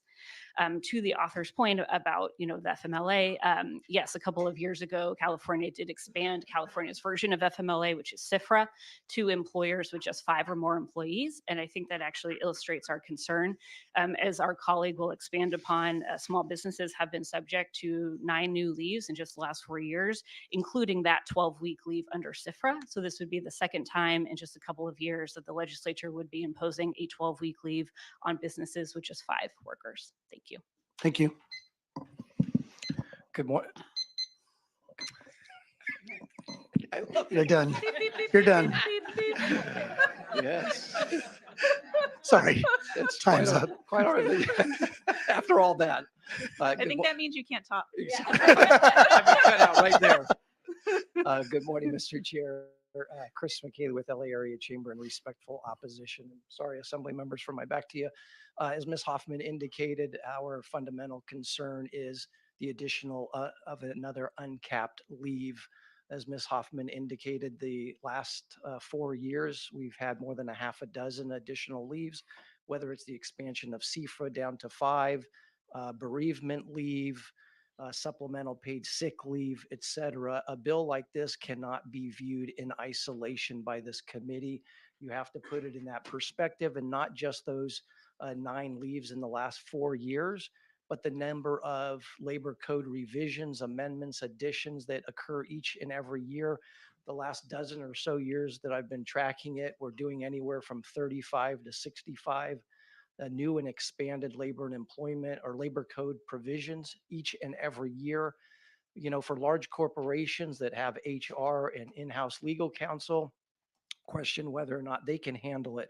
But for small employers, that is a significant burden. So we would ask that you look at this measure in conjunction with all the other leaves and labor code provisions that you've enacted each and every year. Thank you, Mr. Chair. Thank you.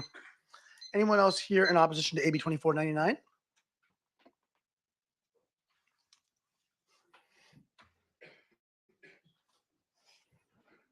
Good morning, Chair and members. Skylar Wanacott with the California Business Properties Association in opposition. Thank you. Good morning, Jamie Huff with the Civil Justice Association of California, respectfully opposed. Thank you. Thank you. Good morning, Ryan Elaine with California Retailers Association, respectfully opposed. Thank you. Thank you. Ben Ebbink with the California League of Food Producers in opposition. Thank you. Thank you. Dennis Albiani with the Family Business Association of California in opposition. Thank you. Hi, Natalie Baus with the California Business Roundtable, respectfully opposed. Thank you. Dean Talley with the California Manufacturers and Technology Association, respectfully opposed. Thank you. All right, we'll bring it back to the committee for any questions or comments. Vice Chair. Thank you, Chair. Madam Assemblywoman, how did you come up again with the 12 weeks and go down to 5 employees? What was the rationale? So part of the reason to move to 5 employees excuse me, is that that's the standard for other leaves that are covered by the Fair Employment and Housing Act.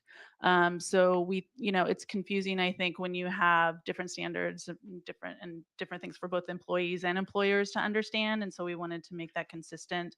I think there's a lot of conversations happening right now around retail theft, around people experiencing trauma when that happens in their stores. And a number of, businesses are smaller where these things might happen, right? And so we want to make sure that everyone who could be impacted is covered and is affected.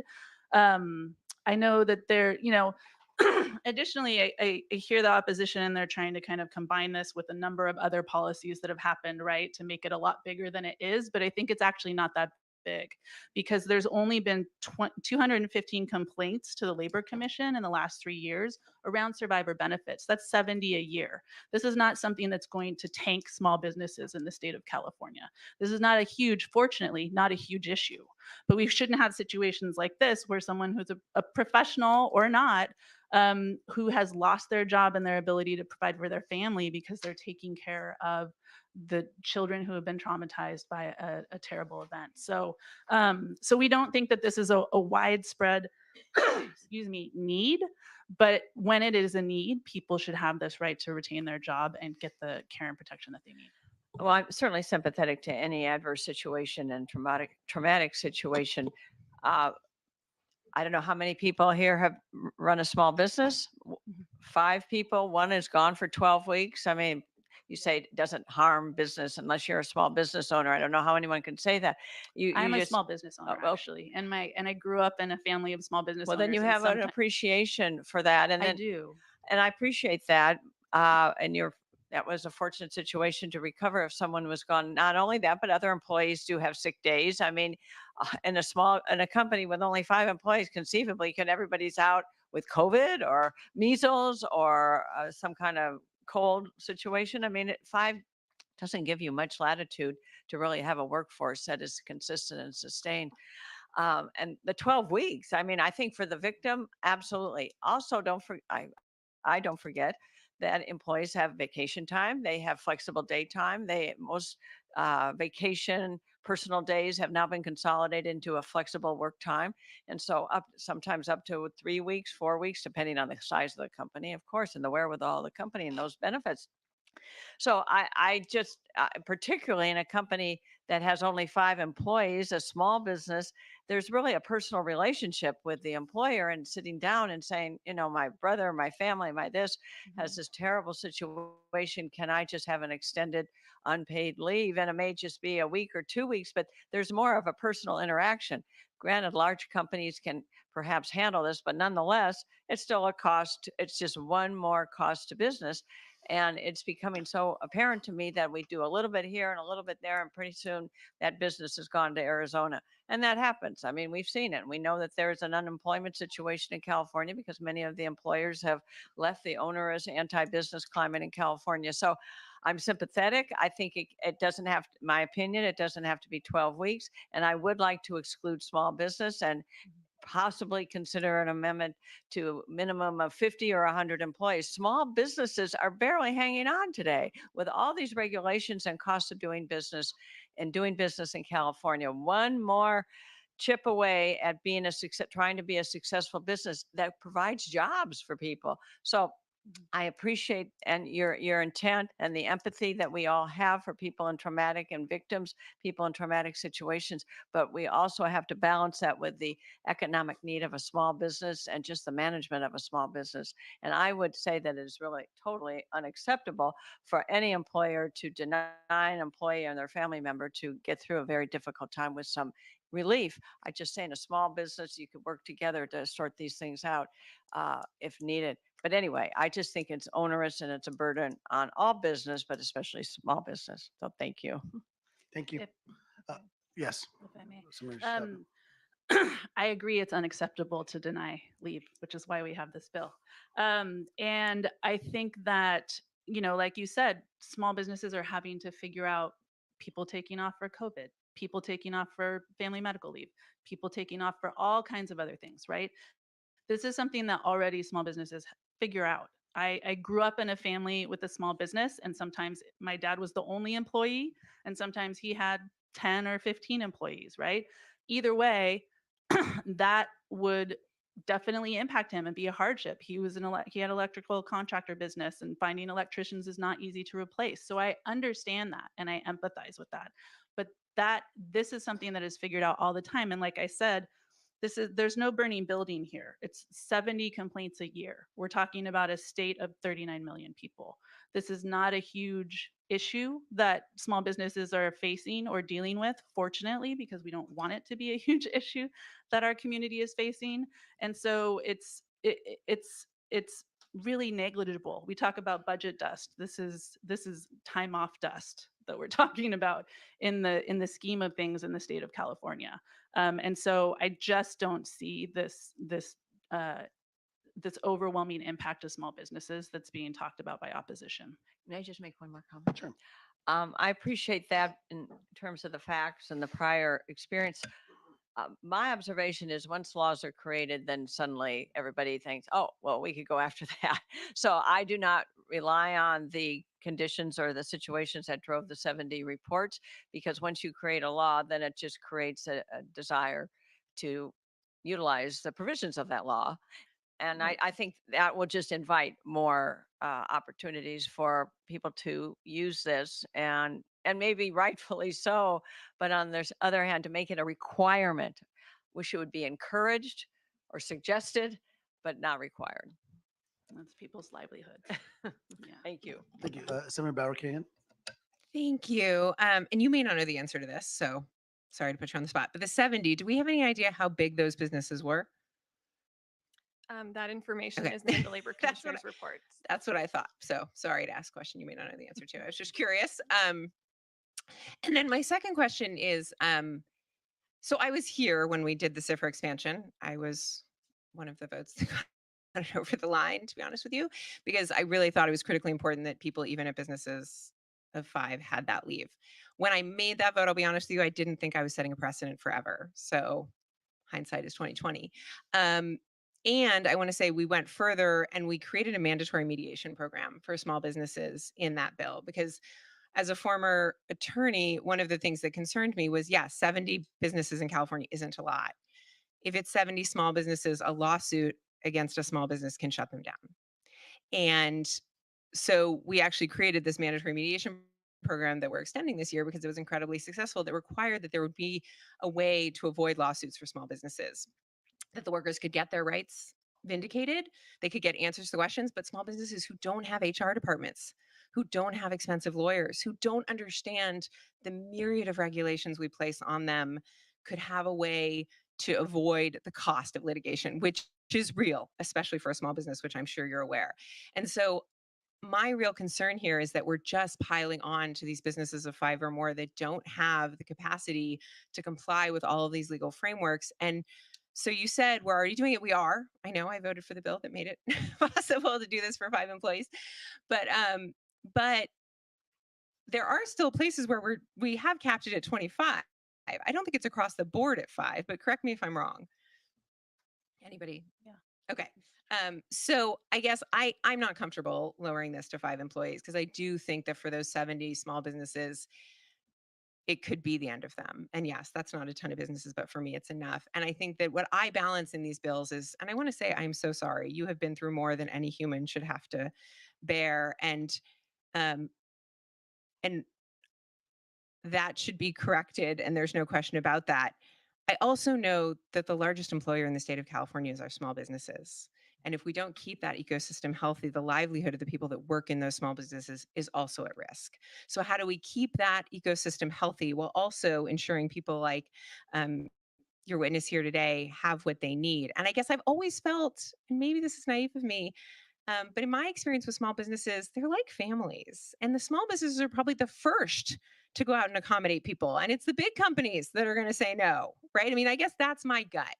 And so, I just think that we can do both, and we're not yet here in this bill. And so I'm not there yet, but I appreciate what you're trying to do. And I agree with you. I think that people need to take care of their lives, and we need a working ecosystem that allows for that. But I think that we can have a bill with better balance. So I also share the same concerns for our small businesses. And just from reading the analysis, right now, it's prohibited that an employer with 25 or more employees you know, be allowed, they should allow their employees to take some time off from work to deal with certain issues, medical attention for injuries and domestic violence. So there's already protection for the victim. And I understand this bill would allow family members to also have the same protection. But currently it's 25 employers with 25 or more employees. So is there a reason to decrease it from 25 to 5? Yeah, like I stated earlier, I think that it's just, especially when we're talking about retail theft, some of those employers are smaller employers, right? And if you have something that happens in a 7-Eleven, right, and they're victims of or survivors of trauma, then they should have their jobs protected as well while they're doing things to address their safety and health. Um, so we just want to make sure that workers in California are not losing their jobs because they experience trauma in their lives. And my concern is for those small businesses. I had a small business prior to come up here as an attorney, and my employees were like family to me. Granted, I only had 2 employees, but they were like family. So if they needed time off, and it wasn't just for like an emergency, sometimes it was because they had school or they had to study for school. I would let them have time off. So my concern is this impact on small businesses, and I know you said there's about 70 complaints per year. We don't know what kind of employers, given that currently it only affects employers with 25 or more employees.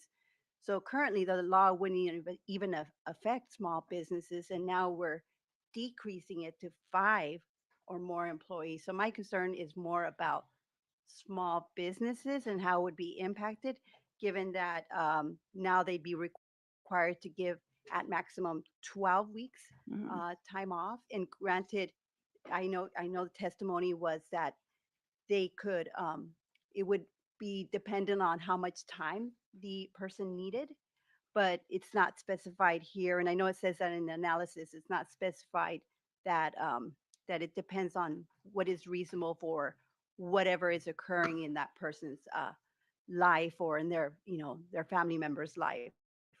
So I do have serious concerns about the small businesses that would be impacted.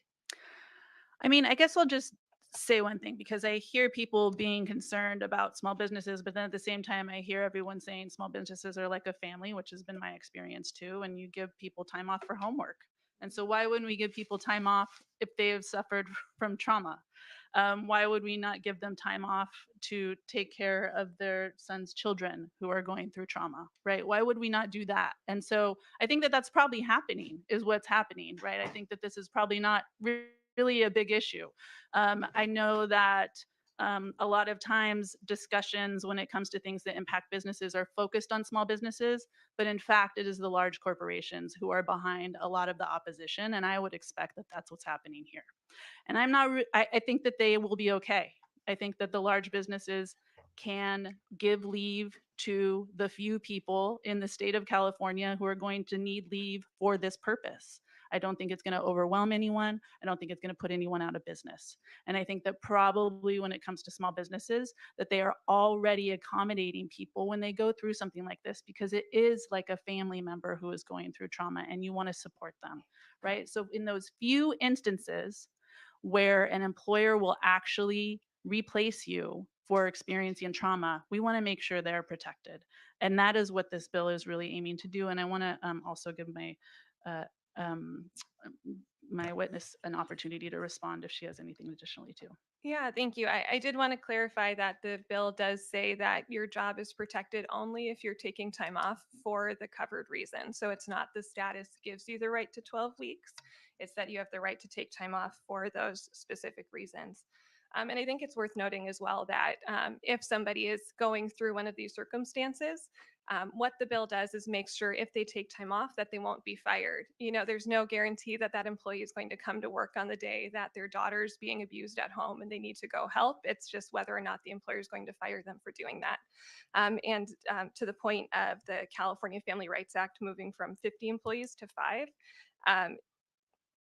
it was wonderful bill. It's great that it's supporting those workers, and the Civil Rights Department that enforces that provision tracks the number of complaints that are made under the California Family Rights Act each year. And in the year that it went to 5 employees from 50 employees, the number of complaints didn't actually increase, which to us says that employers are capable of providing this leave. Thank you. Any other question, comments, or motions?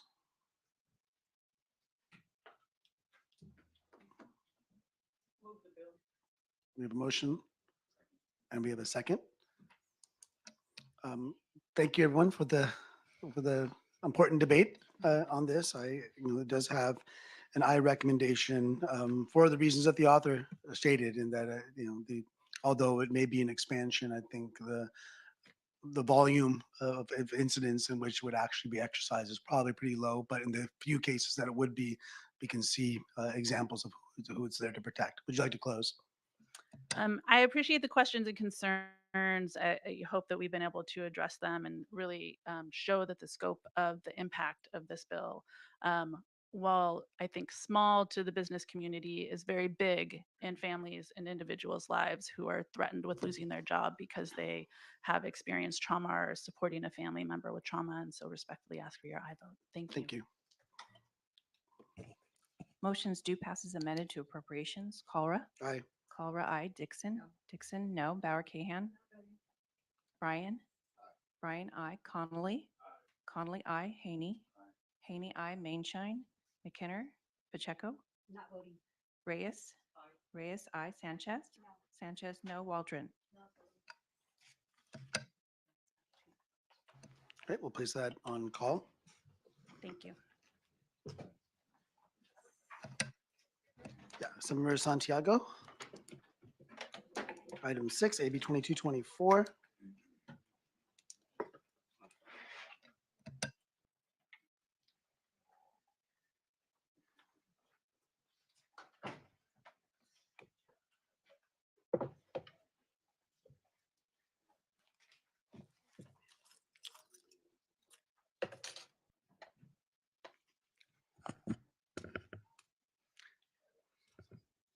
Whenever you're ready. Yeah, thank you, Mr. Chair. Just waiting for your direction.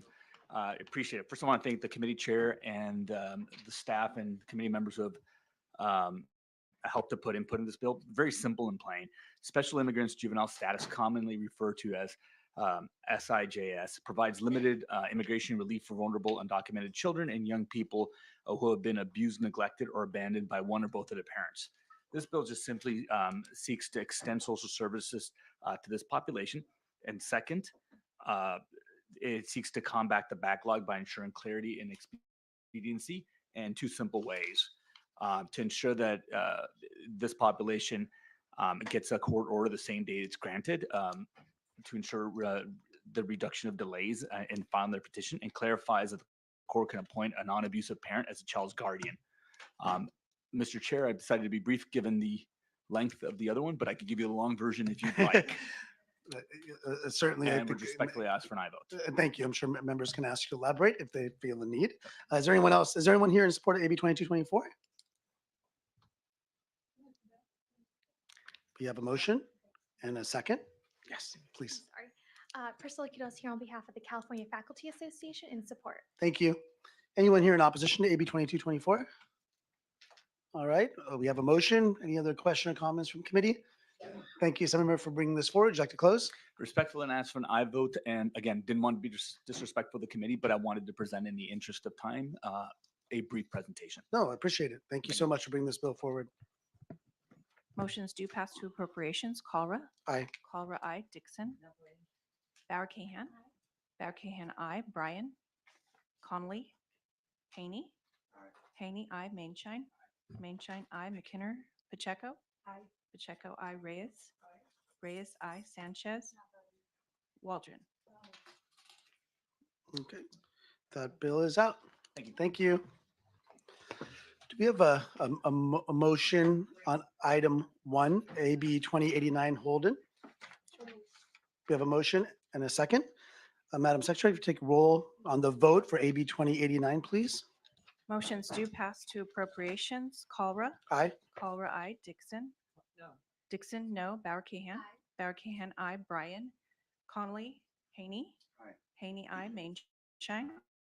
Mainshine, aye. McKinner. Pacheco. Aye. Pacheco, aye. Reyes. Reyes, aye. Sanchez. I'm not voting. Waldron. We'll place that on call. Item 2, AB 2148 Low. You have a motion and a second? Do pass to appropriations. Cholera. Aye. Cholera, aye. Dixon. Dixon, aye. Bauer Cahan.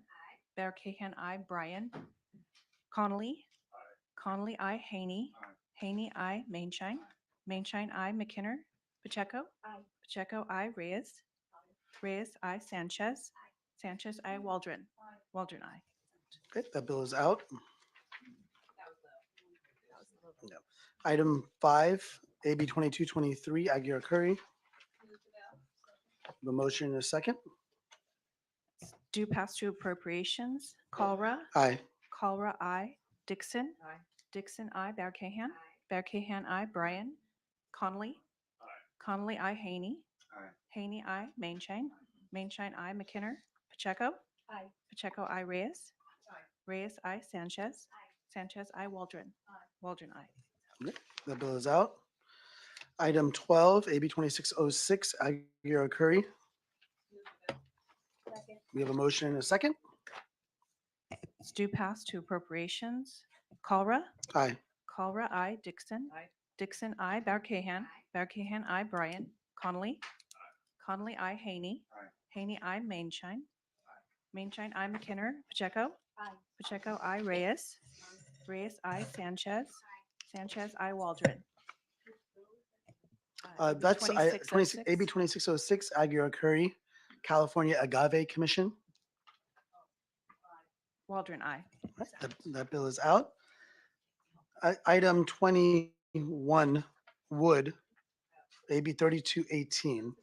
We have a motion and a second. Do pass to appropriations. Cholera. Aye. Cholera, aye. Dixon. Dixon, aye. Bauer Cahan. Bauer Cahan, aye. Bryan. Connolly. Connolly, aye. Haney. Haney, aye. Mainshine. Mainshine, aye. McKinner. Pacheco. Pacheco, aye. Reyes. Reyes, aye. Sanchez. Waldron. Okay, that bill is out. And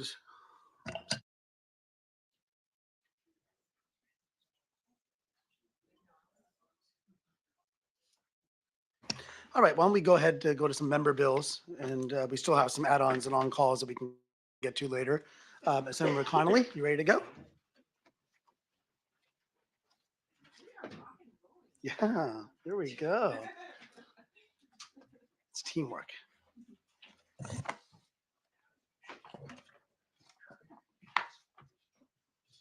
Whenever you're ready.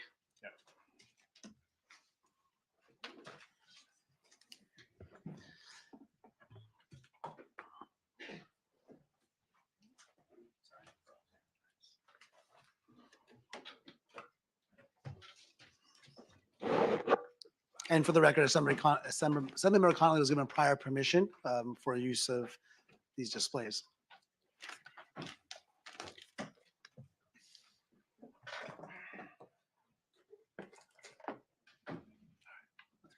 Thank you.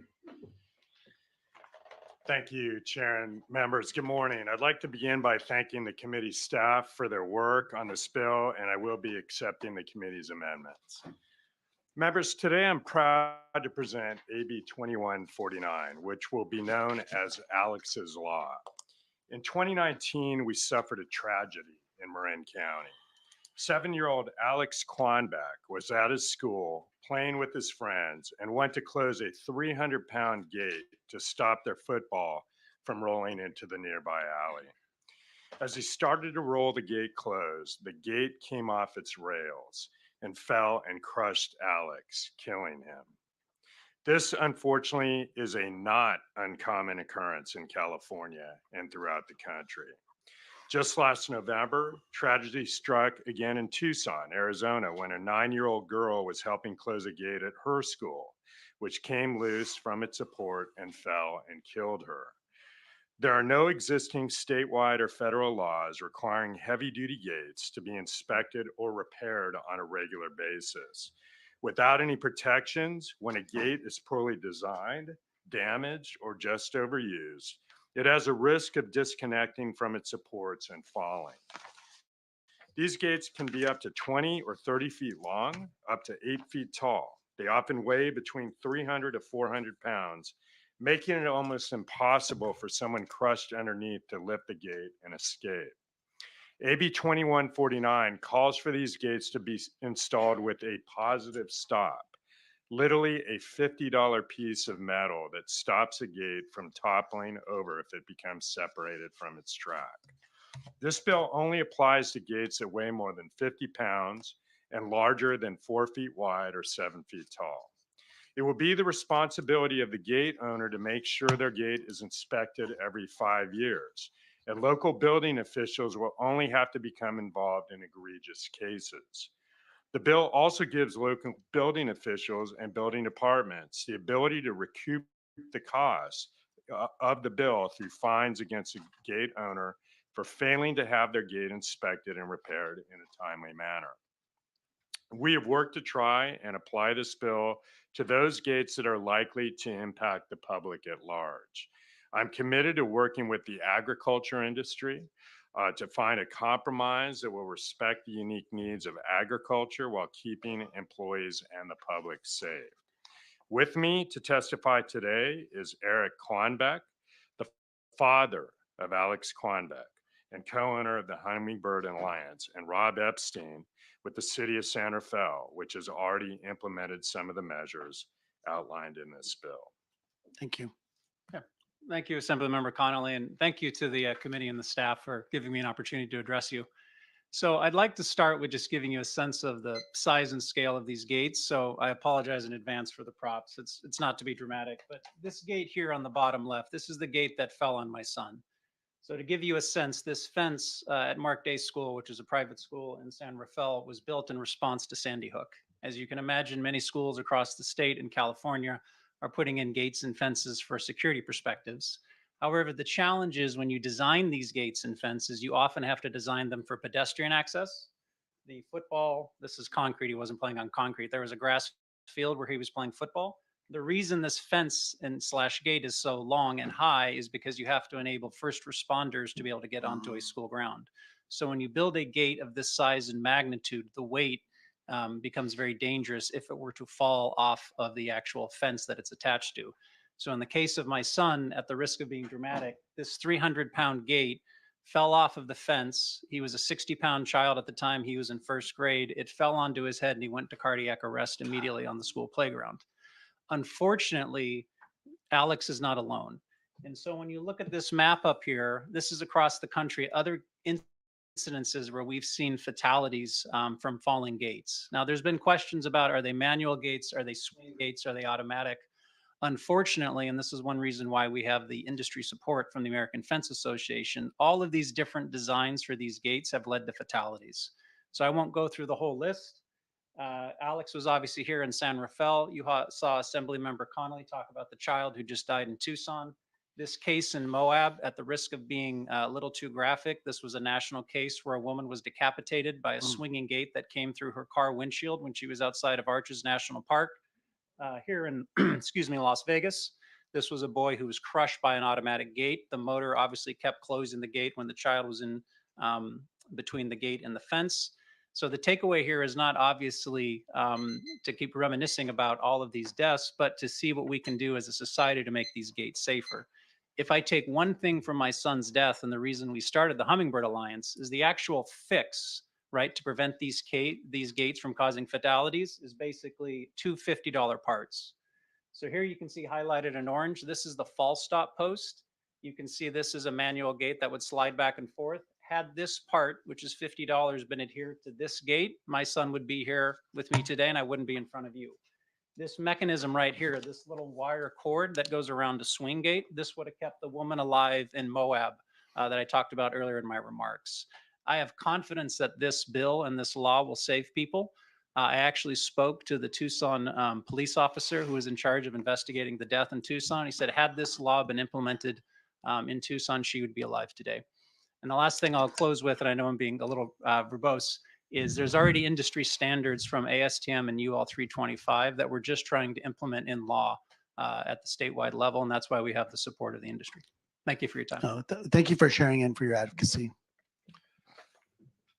Good morning, Mr. Chair, members of the committee. Thank you for the opportunity to address you here today. I'm Rob Epstein. I've been the elected city attorney of San Rafael for the past 17 years. I'm joined here today by Don Jepson, our chief building official. Also in the audience is Eric Bledsoe, a member of the American Fence Association and the man who was charged with the initial investigation of the cause of Alex's death.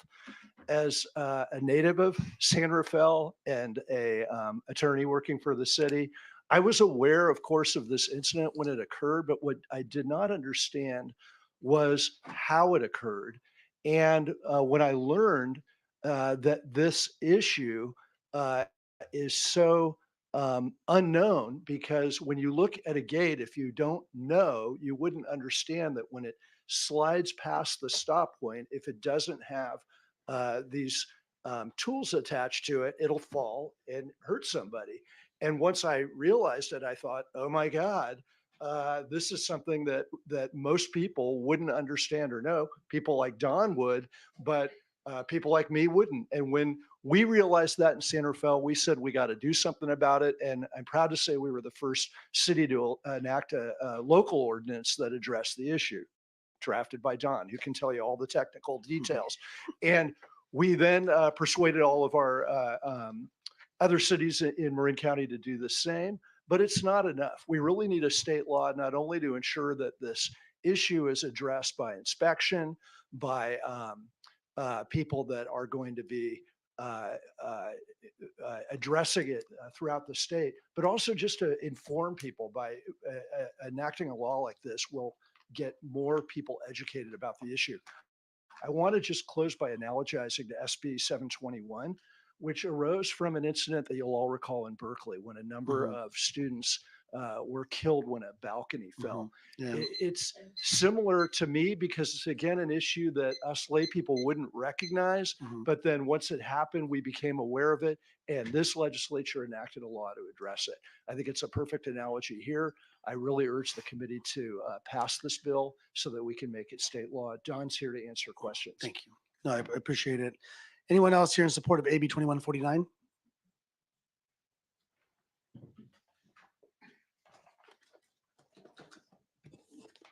Good morning. My name's Eric Bledsoe.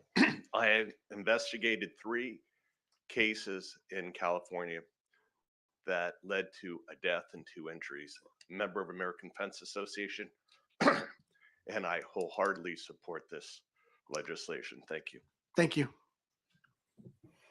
Anyone here in opposition to AB 2149?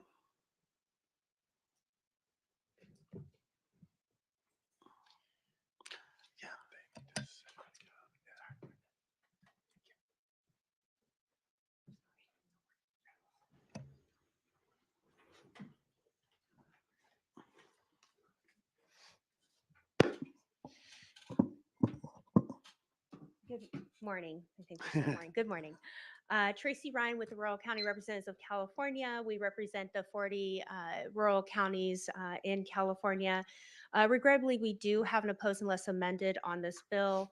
In addition to numerous technical issues with how the bill is drafted related to how local permitting process works, the bill doesn't actually require these important safety measures in the most apparent setting, which is schools.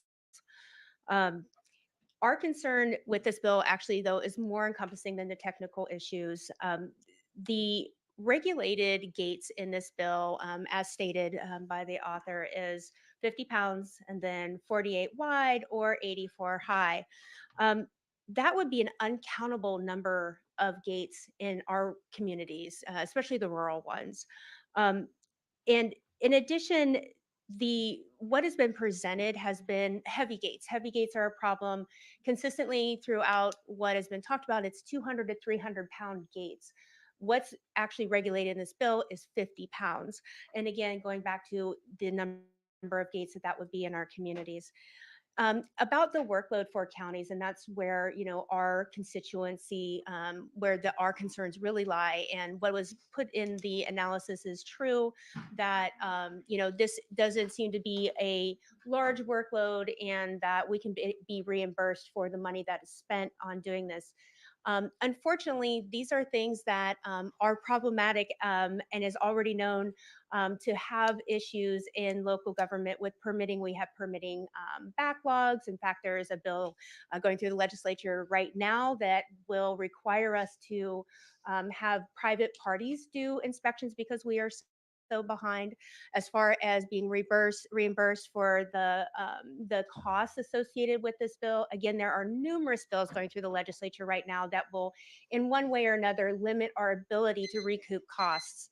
And I will wrap it up to say that we just feel that this is overly broad, and we look forward to working with the member. And unfortunately, we do remain opposed unless amended. Thank you. Good morning, committee members. Noelle Kramers with Wine Institute. First, I want to offer my condolences to the family. That was a tragic accident that no one would want to go through. Most of California's 6,200 wineries would have gates that would be subject to this bill. Those gates are used to limit access to facilities for employee safety and also for theft prevention reasons.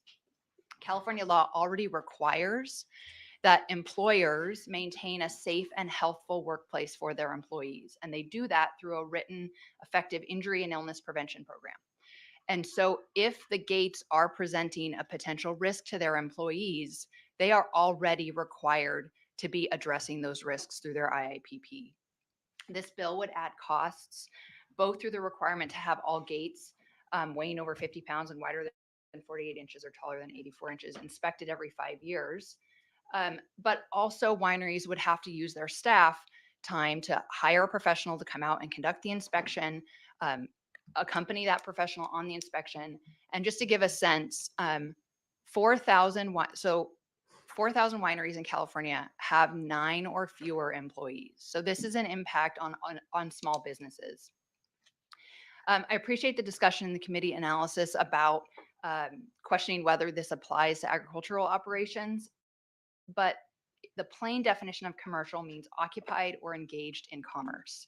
And because agriculture is raising something to sell and put in the stream of commerce, we believe that they would be subject to the requirements in the bill. And finally, as Ms. Ryan noted, the bill appears to exclude schools from the requirements, despite a tragic accident at a school being the impetus. We would urge that the bill be limited just to schools to address the issue. And exclude businesses and let current standards be, business safety standards be meeting that requirement. Thank you. Thank you. Anyone else here in opposition to AB 2149?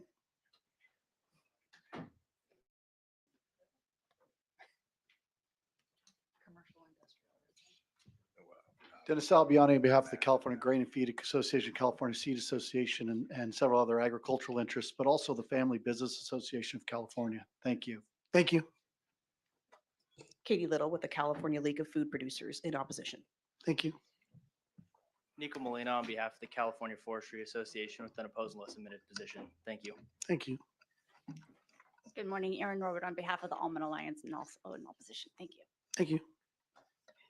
Danny Merkley with the Gualco Group on behalf of the California Association of Wine Grape Growers in opposition. Thank you. Mark Newberger with the California State Association of Counties, representing all 58 counties. We have opposed unless amended along with our CRC. Thank you. Mr. Chair and members, Tricia Garinger with Agricultural Council of California, respectfully opposed. Thank you. Andrew Mendoza on behalf of the California building officials with concerns. Thank you to the sponsor for working with us on those. Thank you. Dean Talley with the California Manufacturers and Technology Association, respectfully opposed. Thank you. All right, back to committee. Assemblymember Bauer Kahan. Okay, let's clear this up, or schools exempt? Because that's not my understanding. And if it is, I assume you want to fix that, Mr. Connolly. Yeah, so schools obviously are not exempt, so I appreciate that argument, but that was an issue raised by the bill analysis, which I thought was great. The broader issue is what will be the definition of gate that is applied here. We will certainly talk about amendments to the broader issue being presented as well. My sense, and I'm just brainstorming out loud here, is if you're an agricultural entity in a far-reaching rural area, very few members of the public coming to your site,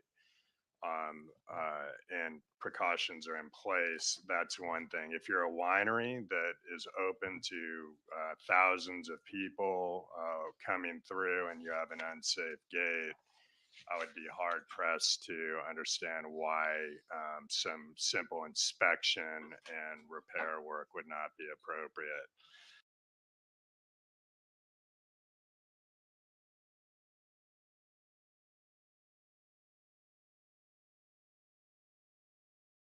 Aspects, but that's kind of where I could see it going. So can I just follow up? So I agree. I actually want to give a shout out to committee. I thought the analysis was fabulous as well. And I thought, and I want to reiterate what's been said today. I'm so sorry for your loss. And thank you, Assembly Member, for honing in on the safety of our kids. Like that is, I think, our number one charge here, right? So you found a hole in that that's really critical. But I do think the analysis did a really good job of saying, well, OSHA's got workers covered. You know, if it's not open to the public, does it address the concern you have here, and that there are ways to narrow it such that it is focused on where the public has access and there is a real risk to kids and the public. And so I guess that's where I'm hoping the bill will go. I guess there's also a question about 50 pounds versus 200 pounds. I don't know if you want your expert to address that. That seems beyond the scope of my knowledge, but I do think that we can do what needs to be done here and protect the public while also saying if you are, you know, I have 50 plus wineries in my district. Most are not open to the public. Most grow grapes and sell wine, or I mean, some are open to the public, but not all. So there is a distinction even in the wine industry as it relates to what the public has access to. So I guess that sounds like the direction you're going. Is that correct? Okay, yeah. Sorry, just one thing I want to clear up. So on OSHA, I don't know if you're familiar, but I've been working with Joseph Aliotto, who's on the board of OSHA. For your benefit, there's been 3 deaths, which aren't on this graphic, in California alone from falling gates at OSHA regulated work sites. So to your point, the challenge we have right now in the OSHA law is it's quite vague in terms of the safety mechanisms that are needed to keep gates from falling. In fact, they don't exist. So OSHA, I don't want to get ahead of my skis, is hopefully going to amend some of their language as well to cover this. At the risk of being too graphic, where I would push back on the 50 versus 200-pound debate, Alex was a 60-pound child. I don't think any parent here would want to take the risk of saying that 100-pound gate doesn't need to be regulated if it fell on my child. What causes the issue here is the speed of these gates at that height falling at the speed of gravity. So it's not so much the weight, it's 8 feet tall falling on a 4-foot child right at the speed of gravity. That's what causes the fatality. And then the other comment too about schools, the last thing I'll say, if you look at that map, there's only 2 incidences at schools. So the boy in Sacramento was at his home.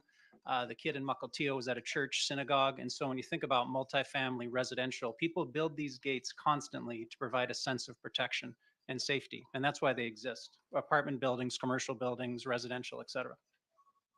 And I will say that my synagogue just put one up for reasons that won't surprise anybody in this room. And now you gave me a new thing to be afraid of as a parent. You're going to go inspect it, Assembly Member? But that is, I mean, that's why I think open to the public really is sort of a good standard. And I do think that workplaces should be protected. There's no question. I do think that is the role of OSHA as noted by the analysis. And I've done a bill myself that instructs OSHA to update regulations, which was the recommendation of the committee, which I think is actually a good one. So I think that work can be done on this bill to get at the protections that children need. Again, I'm not going to weigh on them 50 versus 300 because I think you guys know better. But I do think the move to really focus on the gates that are most at risk to the public is where we should go. So thank you. Don. San Rafael's local amendment doesn't have a weight factor. We based it on size. There's a couple reasons for that. Practically, an inspector out in the field doesn't have an accurate way to weigh a gate. So we based it on size. However, in the amendment process, it was determined that perhaps there should be a size. And I think, as Eric mentioned, a 50-pound gate accelerating at the speed of gravity to the ground could impact somebody negatively. But we can look at those options. Thank you. Senator Pacheco. I want to thank the author for bringing this bill forward. This is an important bill, and I'm sorry for your loss. And Thank I'm you. glad you're here to be a witness on behalf of this bill. But I did read the analysis. It's a great analysis. And I hate to reiterate my colleagues' points, but I did notice in the analysis it discusses about having it apply to only those properties that are open to the public. I like that idea of narrowing it down the bill.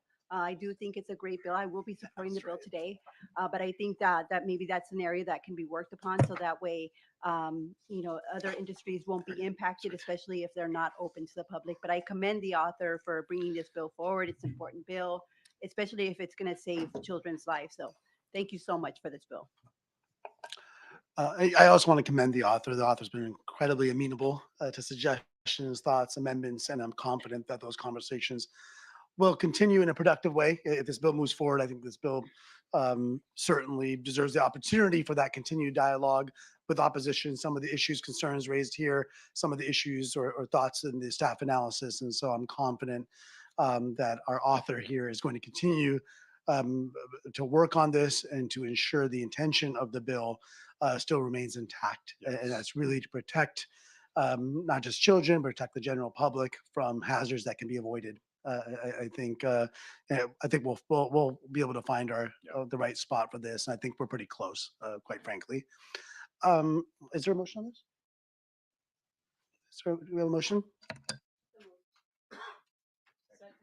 We have a motion and a second. Madam Secretary, would you like to close? Senator Connolly. Yeah, no, I think you did it for me, Mr. Chair. And thank you to all the members for your thoughtful comments, the witnesses.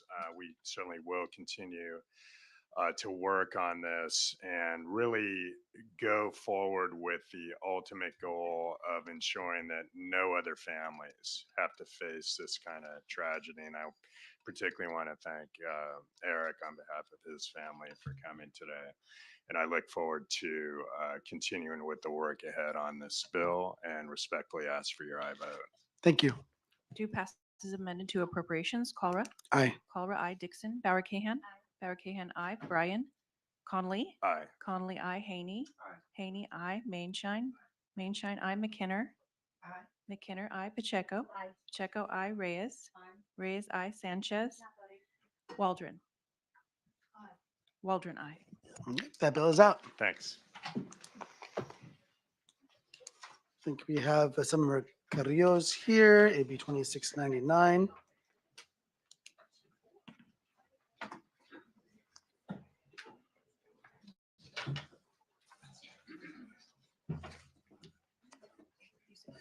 Yeah.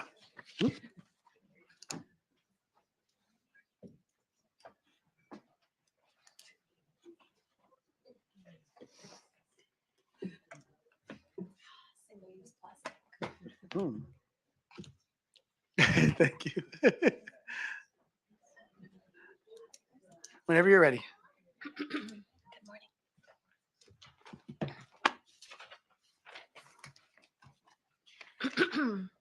Thank you, Mr. Chair and members.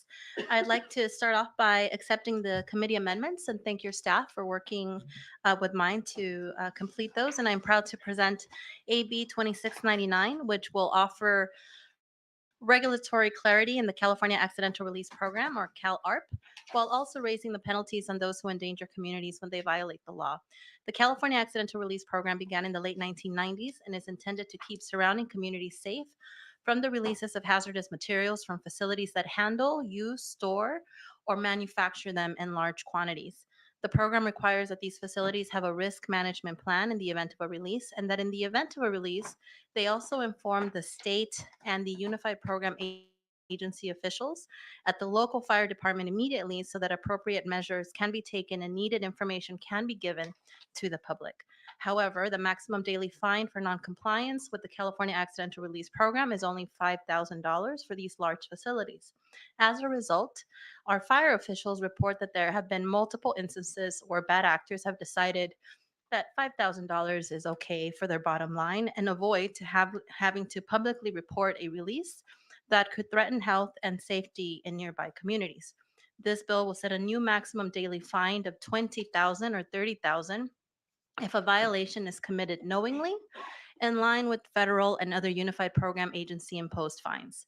This bill will also make it easier for covered entities to remain in compliance by clarifying thresholds of when state and local officials need to be notified of an accidental release, as the state was directed to do so with past legislation. To be clear, this bill isn't about assessing fines for a release itself. It's about ensuring that the proper steps are followed to protect the public when one occurs. Here to talk more about the need for the bill and answer any question is Dennis Carides, yes. Carides, Supervising Environmental Specialist at the Sacramento County Environmental Management Department. Thank you. Thank you. It's my honor to address you today as a representative of the California Coupa Forum Board and the 81 Certified Unified Program Agencies, CUPAs, and their participating agencies. We are pleased to sponsor and strongly support AB 2699, which seeks to expedite the adoption of regulations that will clarify the thresholds for the reporting of hazardous materials releases across the state. Pursuant to SB 1261, the California Office of Emergency Services, OES, was directed to adopt regulations by January 1, 2016, detailing what releases are to be reported to the CUPAs. These regulations have yet to be adopted, leaving both the regulated community and local regulators unsure of how to implement the law. Given that the Secretary of the California Environmental Protection Agency, Cal EPA, oversees the entire unified program and has adopted implementing regulations for other aspects of the unified program, AB 2699 will transfer the responsibility of rulemaking and enforcement oversight for release reporting from OES to Cal EPA on January 1, 2025. The California Accidental Release Prevention Program, CalARP, facilities represent the highest risk and pose the greatest potential for threat of immediate harm to public and the environment from accidental releases of extremely hazardous materials. Because the current CalARP civil and administrative penalties do not adequately reflect this threat and are significantly lower than penalties for the Hazardous Waste Generator Program and US EPA's Risk Management Program rule, the Coupa Forum Board strongly supports a commensurate increase in these penalties. To ensure that the regulated community has time to adjust to the new regulations, AB 2699 would delay the increase in the penalties for the release reporting under Health and Safety Code 25510 for 12 months after the final adoption of the regulations referred to above. The Coupa Forum Board and the California Association of Environmental Health Directors respectfully ask for your aye vote. Thank you, and I'm available to answer any questions. Thank you. Is there anyone here in support of AB 2699? Is there anyone here in opposition to AB 2699? All right, bring it back to committee. Are there motions, comments, questions? We have a motion. Assemblymember Carrillo, would you like to close? Thank you, Mr. Chair, and thank you, members. This bill is about ensuring that releases of hazardous materials could require first responders and the public to take precautions are communicated to state and local officials as soon as possible. Respectfully request an aye vote. Thank you. Motions do pass to appropriations. Calra. Aye. Calra, aye. Dixon, Bauer Cahan. Bauer Cahan, aye. Bryan. Bryan, aye. Connolly. Haney. Haney, aye. Mainshine. Mainshine, aye. McKinner. McKinner. McKinner, aye. Aye and aye. Pacheco. Aye. Pacheco, aye. Reyes. Sanchez. No. No. Sanchez, no. Waldron. Waldron, no. All right, that bill is out. Thank you. Thank you. Item 14, AB 2705, Ortega.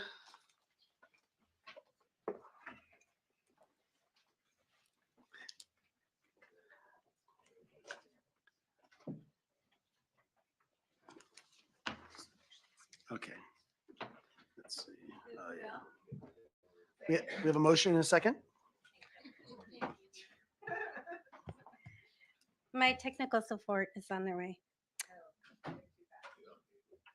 Okay, I'll yeah. get going. Thank you. Yeah, go ahead. Chair and members, I am proud to present AB 2705, which will ensure that the Labor Commissioner has time to recover unpaid wages for workers who are subject to wage theft on public work projects. We know that wage theft in the construction industry is a significant problem.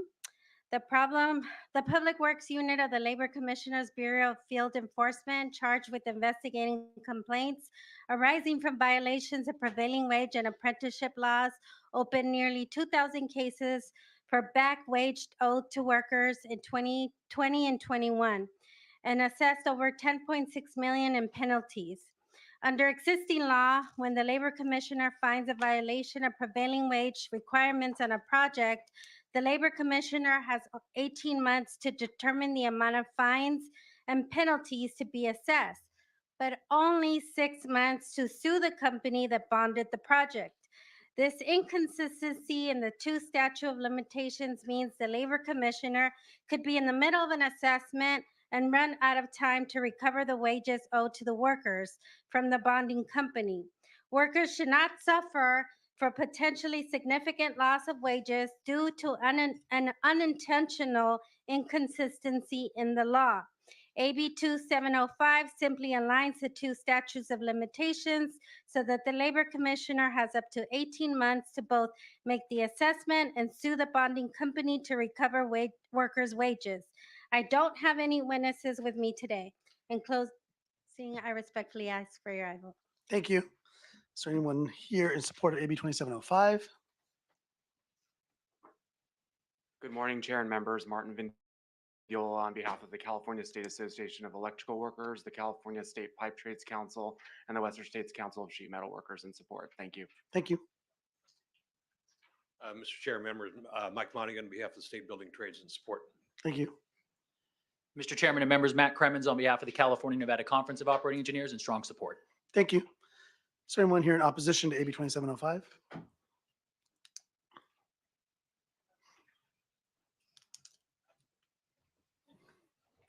Lonely up here. Mr. Chair and members, Scott Governor on behalf of the Construction Employers Association. We are the largest group of union signatory building contractors in the state. We are respectfully opposed to the measure. It's worth noting that you're going to be hearing AB 2135 on the floor soon. That extends the statute of limitations to 24 months or indefinitely at the discretion of DIR. So under this measure, you'd have an indefinite bond. That's a problem for a host of reasons. The financial impact for my members who are very large contractors will be quite small. But as the legislature often talks about the impediments for small and emerging contractors in public works projects, it's worth noting that bonding capacity is the #1 impediment. So with this measure, you are going to make it more difficult for these small and emerging contractors to bond. They won't be able to perform this work. So it would be helpful to understand before we pursue this, of the 85% of prevailing wages that are actually collected by DIR, which is an extraordinarily high percentage, what percentage of those are collected against the bond, against the actual employer, or pursuant to joint and several liability? Because if I would guess most are collected through the employer or through joint and several, in which case the bonding really won't have much of an impact here. So before we create yet another impediment for small and emerging contractors, I say we understand where the deficiencies lie and address that then. So for these reasons, we are opposed. Thank you. Thank you. Is there anyone else here in opposition to AB 2705? Okay, we'll bring it back to the committee. We do have a motion. Any other questions or comments? Would you like to close, Senator Ortega? I respectfully ask for an eye vote. Thank you. Madam Secretary, roll call on AB 2705. Do pass to appropriations. Colra. Aye. Colra, aye. Dixon. Bauer Cahan. Bauer Cahan, aye. Bryan. Bryan, aye. Connolly. Connolly, aye. Haney. Haney, aye. Mainshine. Mainshine, aye. McKinner. McKinner, aye. Pacheco. Pacheco, aye. Reyes. Sanchez. Sanchez, aye. Waldron. Waldron, no. All right, that bill is out. Up next, item 15, AB 2761, Hart.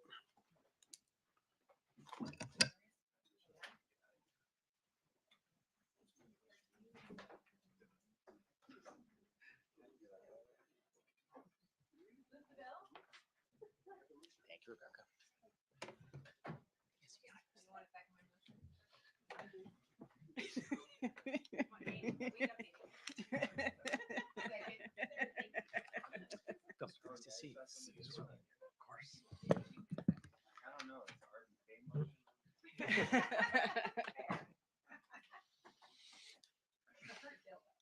the chair. You may proceed. Thank you, Madam Chair. And members, I'm pleased to present AB 2761, a bill to reduce toxics in packaging. In 2021, the U.S. Plastics Pact, a coalition of over 100 industry leaders and key stakeholders, including well-known companies such as Nestle, Unilever, Walmart, and Target, have identified numerous unnecessary plastic packaging materials and additives. These include substances such as PFAS, PVC, and PVDC. Industry stakeholders have also voluntarily pledged to eliminate these harmful materials from their products by 2025. Despite this goal, the use of PFAS, PVC, and PVDC in packaging is still prevalent in California. With your permission, Madam Chair, I'd like to use some props and provide some examples. Here's a sample of polyvinyl chloride packaging. For the average consumer, the tougher plastic is simply an inconvenience to cut through. Now compare this with packaging from the same company, but packaged in PET. It's identical. The distinctions might not be immediately apparent, but the crucial difference lies in the chemicals used during the production process and the toxins released during the disposal. The production of PVC involves the use of vinyl chloride, asbestos, and phthalates, toxic compounds that have been linked to cancer and neurological damage. PET, on the other hand, is a safer, less toxic, and recyclable alternative. I also have two paper plates, one coated in PFAS and the other without. They look virtually identical, and the underlying health implications associated with each are very, very different. As the committee is well aware, PFAS has been linked to developmental issues in children, various forms of cancer, immune system suppression, and other detrimental health impacts. Recognizing the health impacts of PFAS, 5 states have proactively banned PFAS in food packaging.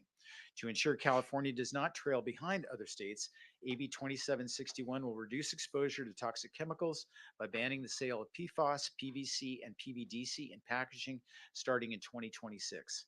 The measure will require the use of safer alternatives and encourage the adoption of packaging practices that better protect public health and the environment. Speaking in support today are Nancy Burmeyer, representing Breast Cancer Prevention Partners, and Chris Scroggin with Republic Services. Thank you very much. Thank you for the opportunity to testify, and thank you, Assemblymember Hart, for your leadership on this important bill, AB 2761. Breast Cancer Prevention Partners is a science-based organization working to prevent breast cancer by reducing exposure to chemicals linked to the disease. 1 in 8 women will be diagnosed with breast cancer in her lifetime. That means approximately 32,000 Californians will be diagnosed and 4,600 Californians will die each year from this devastating disease. Science has shown that polyvinyl chloride, or PVC, and PVDC and the class of PFAS chemicals are linked to numerous health harms, including breast cancer. PVC has a variety of packaging uses, including blister packs, as you just saw, clamshells, and plastic wraps. No plastic creates more harmful exposure for workers, communities, consumers, and the planet than the life cycle of PVC. PVC production uses highly toxic chemicals, including deadly chlorine gas and the carcinogen vinyl chloride. PVC often includes chemical additives such as hormone-disrupting phthalates or bisphenols, which leach out of the packaging into products, food, and the environment, exposing consumers. Burning PVC, whether in incinerators or landfill fires, releases highly toxic and carcinogenic dioxins. Disposing of PVC in landfills also releases toxic chemicals into air and water. Given these harms, we should reduce the use of PVC and PFAS whenever possible, including from packaging. AB 2761 would also ban PFAS from packaging. This committee has heard for years, or this legislature has heard for years about the toxicity of PFAS and has acted to ban PFAS from numerous product categories. AB 2761 will continue to reduce those exposures. You will hear from opposition that we should leave plastic to SB 54, but SB 54 is about recycling, not health, and won't fully remove these highly toxic substances from packaging. Only by passing AB 2761 will consumers get the protection they need and deserve. I urge your aye vote. Thank you, Mr. Chair and members of the committee. Chris Scroggin on behalf of Republic Services. First, we want to thank Assemblymember Hart for introducing this important measure. And as stated by the author, AB 2761 takes an essential step forward in the state's effort to eliminate two particularly harmful types of plastic packaging, those containing PFAS and PVC and PVDC. The manufacturing and disposal of these toxic plastics represents a substantial threat to both human and environmental health. By removing these toxic chemicals in packaging, the bill will require the use of safer alternatives, encourage the adoption of packaging practices that are better to protect the public health and the environment. These problematic plastics are either hazardous to human health, make plastic packaging hard to recycle, or both. PFAS, PVC, PVDC, carbon black, and microplastics that result from the breakdown of plastics poses a threat to human health throughout their life cycle from production to disposal. In recent years, the state has moved to eliminate PFAS from multiple product categories, including clothing, textiles, paper-based food packaging, firefighting foam, and children's products because of the health concerns associated with these toxic forever chemicals. Republic Services has long supported such efforts to keep PFAS out of the solid waste stream, and we do so again in supporting AB 2761. AB 2761 phases out a subset of materials that are most toxic or pose the greatest challenges to recycle. Let's keep this toxic material out of the waste stream. We respectfully request your aye vote on AB 2761. Thank you. Thank you. Is there anyone else here in support of AB 2761?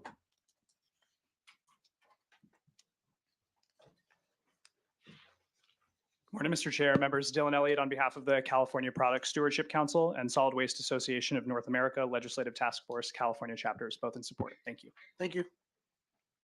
Hello, Chris Arenas from Californians Against Waste as co-sponsor of this bill in support. Thank you. Good morning, Elizabeth Espinosa on behalf of the Santa Barbara County Board of Supervisors in support. Thank you. Thank you. Good morning, everyone. Emily Garcia with NRDC as co-sponsor of this bill as well in support. Thank you. Good morning, Jacob Evans with Sierra Club, California in support. Thank you. Thank you. Rebecca Marcus representing CalPERG in support. Thank you. Kayla Robinson on behalf of Rethink Waste in support. Thank you. Thank you. All right, anyone here in opposition to AB 2761?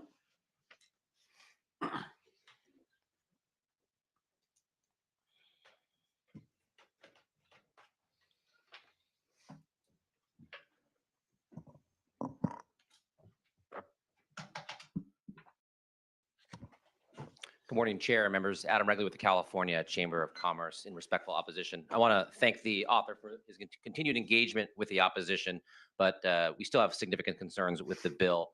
The examples highlighted by the author are all rigid packaging examples or fiber-based. This bill, again, focuses on just plastic. So we want to talk about the actual packaging that is implicated under some of these bans. First and foremost, we do talk about SB 54, and it's not in a vacuum. SB 54 was also passed with numerous other bills, including SB 343, which basically makes all packaging that has any PFAS or heavy metals in it non-recyclable. You couple that with an SB 54 that has recycling mandates. If you can't label it recyclable, it is a de facto ban on the packaging. These things were contemplated by Senator Allen in his flagship EPR bills. So this is not the first time these have been discussed. That was a 4-year bill, thousands of hours in the making. So we do bring it up because it's important to remind the legislature what that bill and those bills do. We also, Cal Chamber worked on AB 1200 with Assemblymember Ting in 2021, which bans all PFAS in food packaging, both plastic and fiber-based. It's not just a fiber-based bill, it's plastic and all other materials that use PFAS. It is true. CalRecycle is undergoing rulemaking on SB 54 and SB 343 as we currently speak. Specifically, the issue we have around PVDC, we are not aware of any jurisdiction in the world that has banned PVDC for meat or medical devices. The proponents talk about the health impacts of PVDC and PVC, and yet all medical products and medical packaging are exempt. So our most vulnerable, that's all carved out. But for all other sectors, we should assume that that's the most dangerous. There's inconsistencies in the bill that we would like to address. Specifically, if meat packaging is not exempt, the impacts to climate change and on our food source will be staggering. There is no alternative to PVDC packaging for meat that provides the same moisture, gas, and odor barriers. That's why when South Korea banned it in 2019, they have an exemption every year after that for meat and medical packaging. Same in New Zealand, same in Taiwan. Time is up. Thank you so much. Thank you. Thank you, Dennis Albiani, on behalf of Consumer Brands Association. I do think also, and to continue on SB 54, there's actually a section in there that addresses these issues and these hard to recycle categories. And there's a process that they go through. And if they cannot meet that process, they will essentially be banned. They will not be used in California. So that's a whole process that includes infrastructure and a requirement on the manufacturers and the whether it's food, whether it's a consumer product, whatever, that has to bring that back in as extended producer responsibility. So to say it's a recycling bill is not an accurate statement. It's actually a whole encompassing infrastructure bill with EPR, as well as will eliminate certain types of packaging that cannot be recycled and meet the tough mandates. As I think there's an area that wasn't addressed by Adam earlier, and so I'll focus on that they've done extensive reviews on this, and there was the entities, environmental entities that have done collections and seen where this remains, where these products like PVDC and PVC are in the waste stream.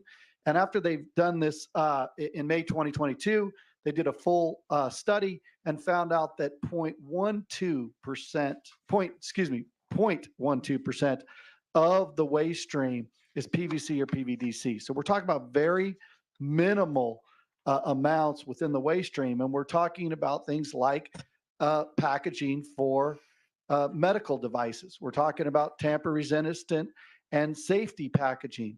We're talking about very limited uses that are very specific and necessary because of the principles that Adam discussed about the plastic itself. So this is not a litter issue. It's an issue of finding the right material for the right uses, and PVC and PVDC are essential in several of those uses. Thank you. Thank you. Anyone else here in opposition to AB 2761?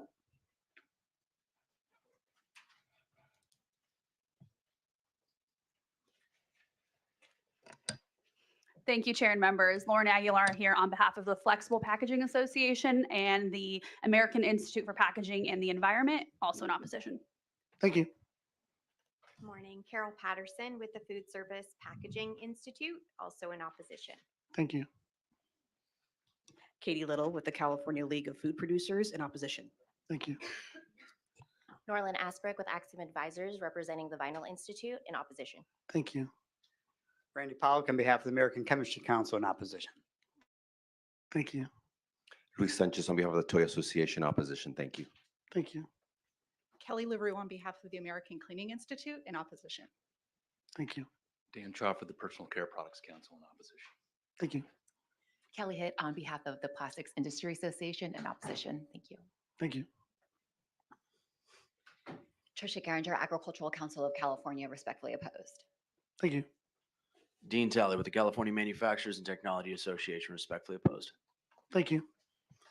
All right, bring it back to committee. We do have a motion already. Any other questions or comments? Senator Bauer-Cahan. I just want to thank the author for this work. I think that these chemicals are harming our communities. And I think one of the things that didn't go mentioned today, but I must bring up as the former water chair, is the effect that PFAS has had in our water and the access to water. My community has had to shut down many wells because of the contamination that was inherent here. And we have real issues as it relates to access to clean water in California. And this is one of the sources of that concern. And so I think in addition to the health impacts that were described so aptly, we really do need to be doing everything we can to provide clean water, and PFAS is a huge, huge barrier to that. So I'm happy to support the bill today. Thank you. And thank you for bringing this measure forward. Senator Bryan. Thank you, Mr. Chair. I also want to thank the author. I know that a version of this bill was moving last year. I know that folks are still adjusting to SB 54. I know that there are concerns about all of those things. And when I think about all of the colleagues in the legislature who can navigate those difficult conversations and find a spot that's rooted in doing what's best for the people of our state. I want to thank you, Mr. Hart, for bringing this forward. And if there's a motion, is there a second? I'll take the third.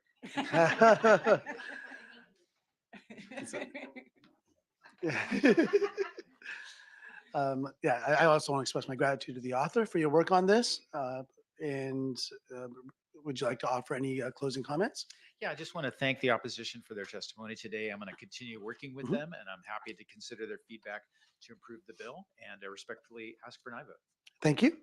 Madam Secretary, roll call on AB 2761. Stu Pass to Appropriations. Colra. Colra, I. Dixon. Bauer Cahan. Bauer Cahan, I. Bryan. Bryan, I. Connolly. Connolly, I. Haney. Haney, I. Mainshine. Mainshine, I. McKinner. McKinner, I. Pacheco. Reyes. Sanchez. Waldron. And that bill is out. And up next is item 16, AB 3039, Assaili, being presented by Assemblymember Wallace. Okay, okay. So thank you, Assemblymember Wallace. We'll go to item 17, AB 3089, Jones-Sawyer. We have a motion and a second. It's doing Jones-Sawyer.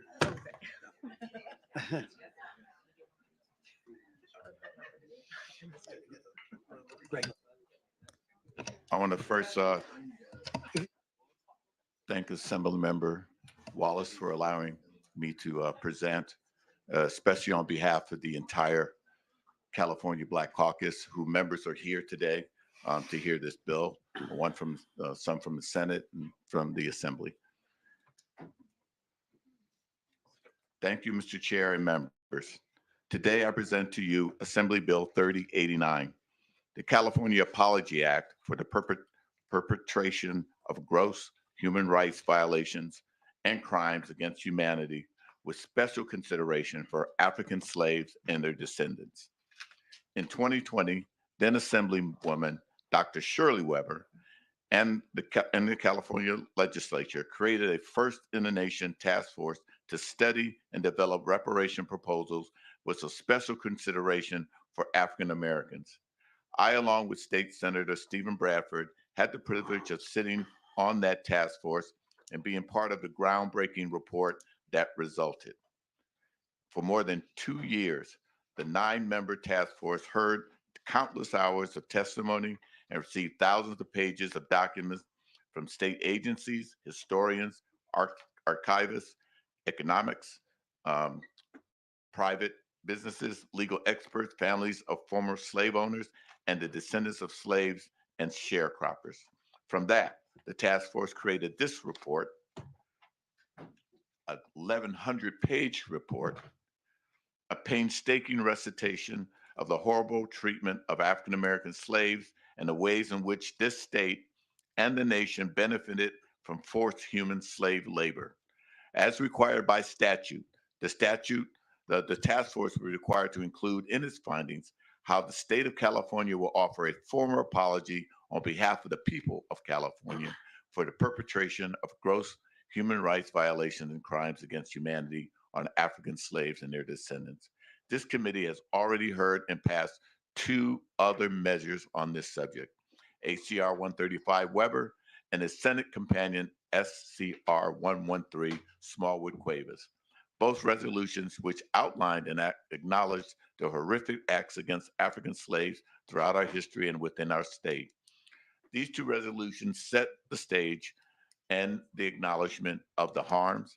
AB 3089 will provide the formal apology on behalf of the state of California for its complicity in the human chattel slavery for our nation's past and lasting bandages and incidents of slavery, of the slavery system. This bill offers the next step in the truth and reconciliation process. By offering a formal apology for past wrongs, California would join 9 other states that have offered some form of apology for their role in slavery: Alabama, Connecticut, Delaware, Florida, Maryland, New Jersey, North Carolina, Tennessee, and Virginia have all enacted some form of apology for their role in the slave trade. Even though our state entered the Union as a free state, every branch of government has had a hand in perpetrating slavery. This bill is an opportunity to confront those tough truths in a meaningful way. I would like to thank committee staff for their work on this bill, specifically for their thorough analysis of the bill and the history that brought us to this point. I would also like to thank the committee chair and members for acknowledging the fact that we cannot ignore our past, lest we be doomed to repeat it again. Thank you, Mr. Chair and colleagues, and I respectfully ask for an aye vote. Thank you. Is there anyone else here in support of AB 3089?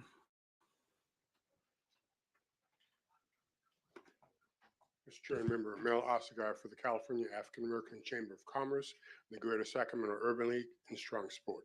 Thank you. Good afternoon. Kim Mims with Amend the Mass Media Group, here in strong support. Thank you. Thank you. Good morning. I'm Raphael Plunkett. I came to visit you from Diamond Bar to show my support. Thank you. Thank you. Good morning. Dylan Elliott on behalf of the California Academy of Child and Adolescent Psychiatry and support. Thank you. Thank you. Good morning. Carmen Nicole Cox on behalf of ACLU California Action. Thank you so much, Mr. Jones-Sawyer, and proud, strong support. Thank you. Annie Chow with the California Teachers Association in support. Thank you. Good morning. Gabriella Wyatt, a resident of Galt, California, in strong support. Thank you. Anthony DiMartino on behalf of Californians for Safety and Justice in strong support. Thank you. Brendan Woods, Public Defender of Alameda County, in strong support. Thank you. Anyone here in opposition to AB 3089? Let's bring it back to the committee. Any questions or comments? Senator O'Brien. I want to thank the author for his leadership, not only on the task force, but in introducing this measure, and for bringing probably the best witness that you could, which is that several thousand-page report documenting California's history. This is an important step in our collective reparations package for this year, a multi-year package that we're going to continue to grow and advance on, but this is a foundational first step. And so proud to be a joint author with you, and I'd make a motion to move the bill. We do have a motion already on the table, but you'll be the third. You'll be another third. You've been a third on a lot of these motions. I appreciate that. Senator McKinnon. Yes, sir.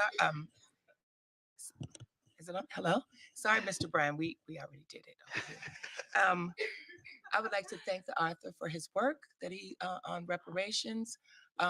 Just the fact that you went around the state and heard all that testimony is something to be very, very proud of. But the apology is significant towards reconciliation and healing. It emphasizes the importance of acknowledgement and accountability in addressing historical injustice. And for the descendants of U.S. slaves, we would love to hear that apology. So this bill is significantly important, and I thank you for carrying it. Thank you. Senator Barakan. I want to thank the author and my former seatmate. In my years sitting next to you, I learned so much about this topic specifically and other things.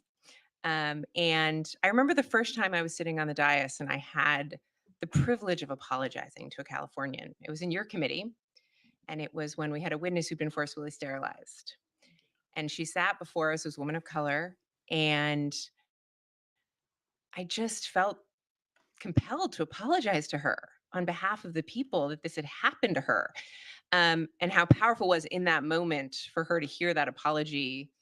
And I'm just one person, but that I could give that to her. And I think that that power is what is in this bill, is that we have the privilege of sitting here today in this moment in history, way too late, I might add, but never, I guess, too late, but later than I would have liked, to make this apology for the wrongs that were committed against the descendants of slaves and the Black people of California who were so unjustly treated, as evidenced by the very large tome sitting next to you.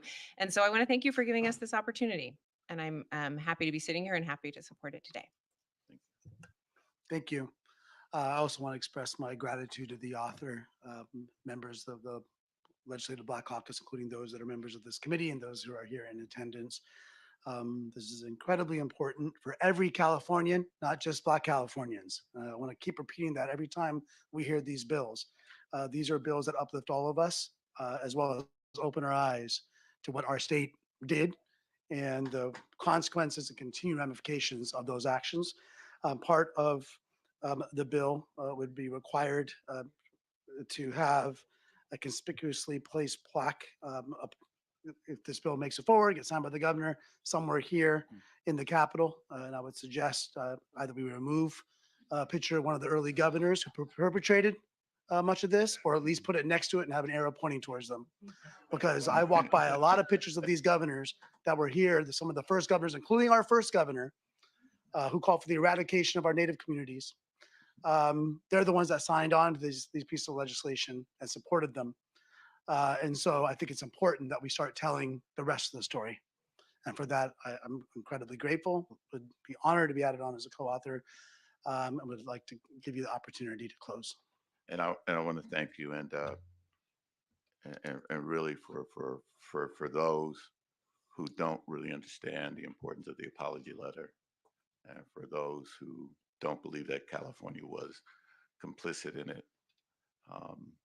Let me just, if you allow me, Mr. Chair, just to read something. There was an opposition letter to AB 2319 Wilson, which was about implicit bias on prenatal care, about the mortality rate among African-American women, among African-American Black women and their babies. And I serve on the health committee, and it was to Chair Bonta, who's an African-American woman, on a bill by an African-American woman, Wilson.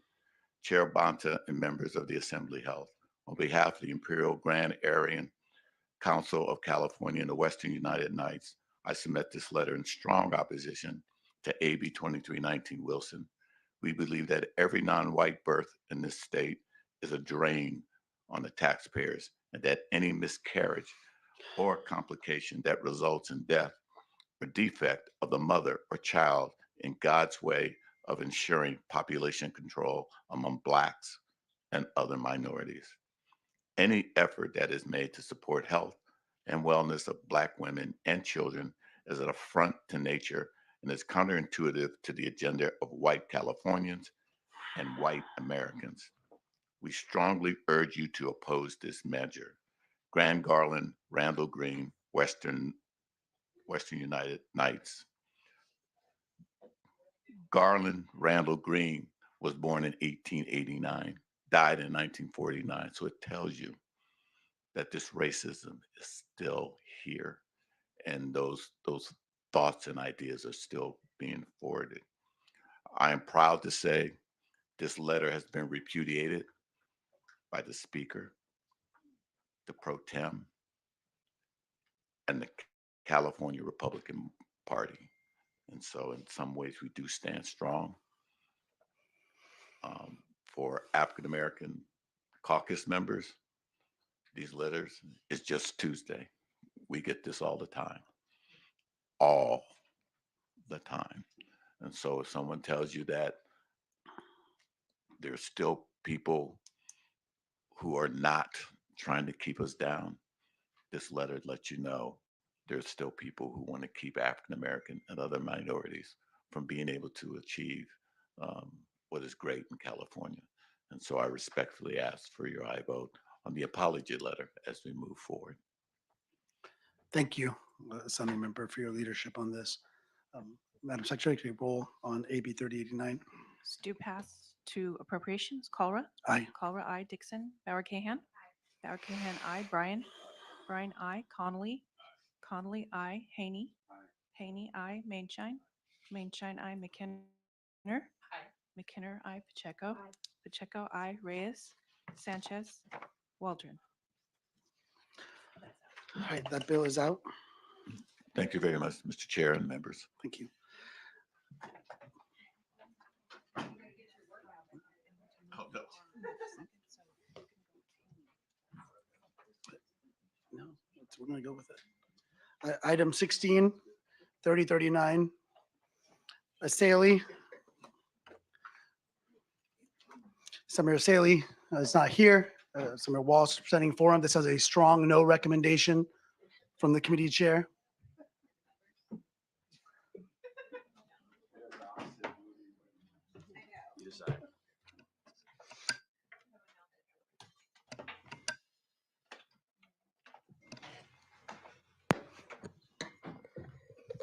Whenever you're ready. Thank you, Mr. Chair and committee members. I am here to present AB 3039 on behalf of Assemblymember Bill Saley. AB 3039 would remove a prospective juror's views related to law enforcement as a presumptively invalid basis for exercising a peremptory challenge during the jury selection process. Peremptory challenges are an important component of the jury selection process as they provide prosecution and defense counsel a limited number of strikes for jurors suspected of harboring bias. If exercised, a peremptory challenge results in the exclusion of a potential juror without the need for an articulated reason or explanation, which provides certain assurances to both sides of a fair and impartial jury. Prior to the passage of AB 3070 in 2020, courts relied on a three-part test known as the Batson-Wheeler process for evaluating potentially discriminatory peremptory challenges. This system was critiqued by some as being inadequate for preventing racially discriminatory peremptory challenge use, which led to the substantial and sweeping changes to the Batson-Wheeler framework in AB 3070. A multitude of factors can now be argued as a presumptively invalid basis for exercising a peremptory challenge if the opposing counsel asserts that the challenge may be connected to a potential juror's membership in a protected category or group. In order for a prosecutor to sustain a peremptory challenge, they must prove by clear and convincing evidence that an objectively reasonable person would view the rationale as unrelated to prospective jurors' race, ethnicity, gender, gender identity, sexual orientation, national origin, or religious affiliation, or perceived membership in any of these groups, and that the reasons articulated bear on the prospective juror's ability to be fair and impartial in the case. Under AB 3070, a prosecutor's use of a peremptory challenge is presumptively invalid if it is used to excuse a juror who has expressed a bias against law enforcement or the criminal legal system. SB 490, introduced by Senator Stephen Bradford, is the first legislation that will create the California American Freedmen Affairs Agency. The CAFA agency is a recommendation from the California Reparations Task Force final report. Possible offices within the agency could include genealogy, strategic communications, data research collection, as well as general counsel with social services and family affairs. Tell your representative to support the upcoming 2024 reparations legislation. Find them at findyourrep.legislature.ca.gov.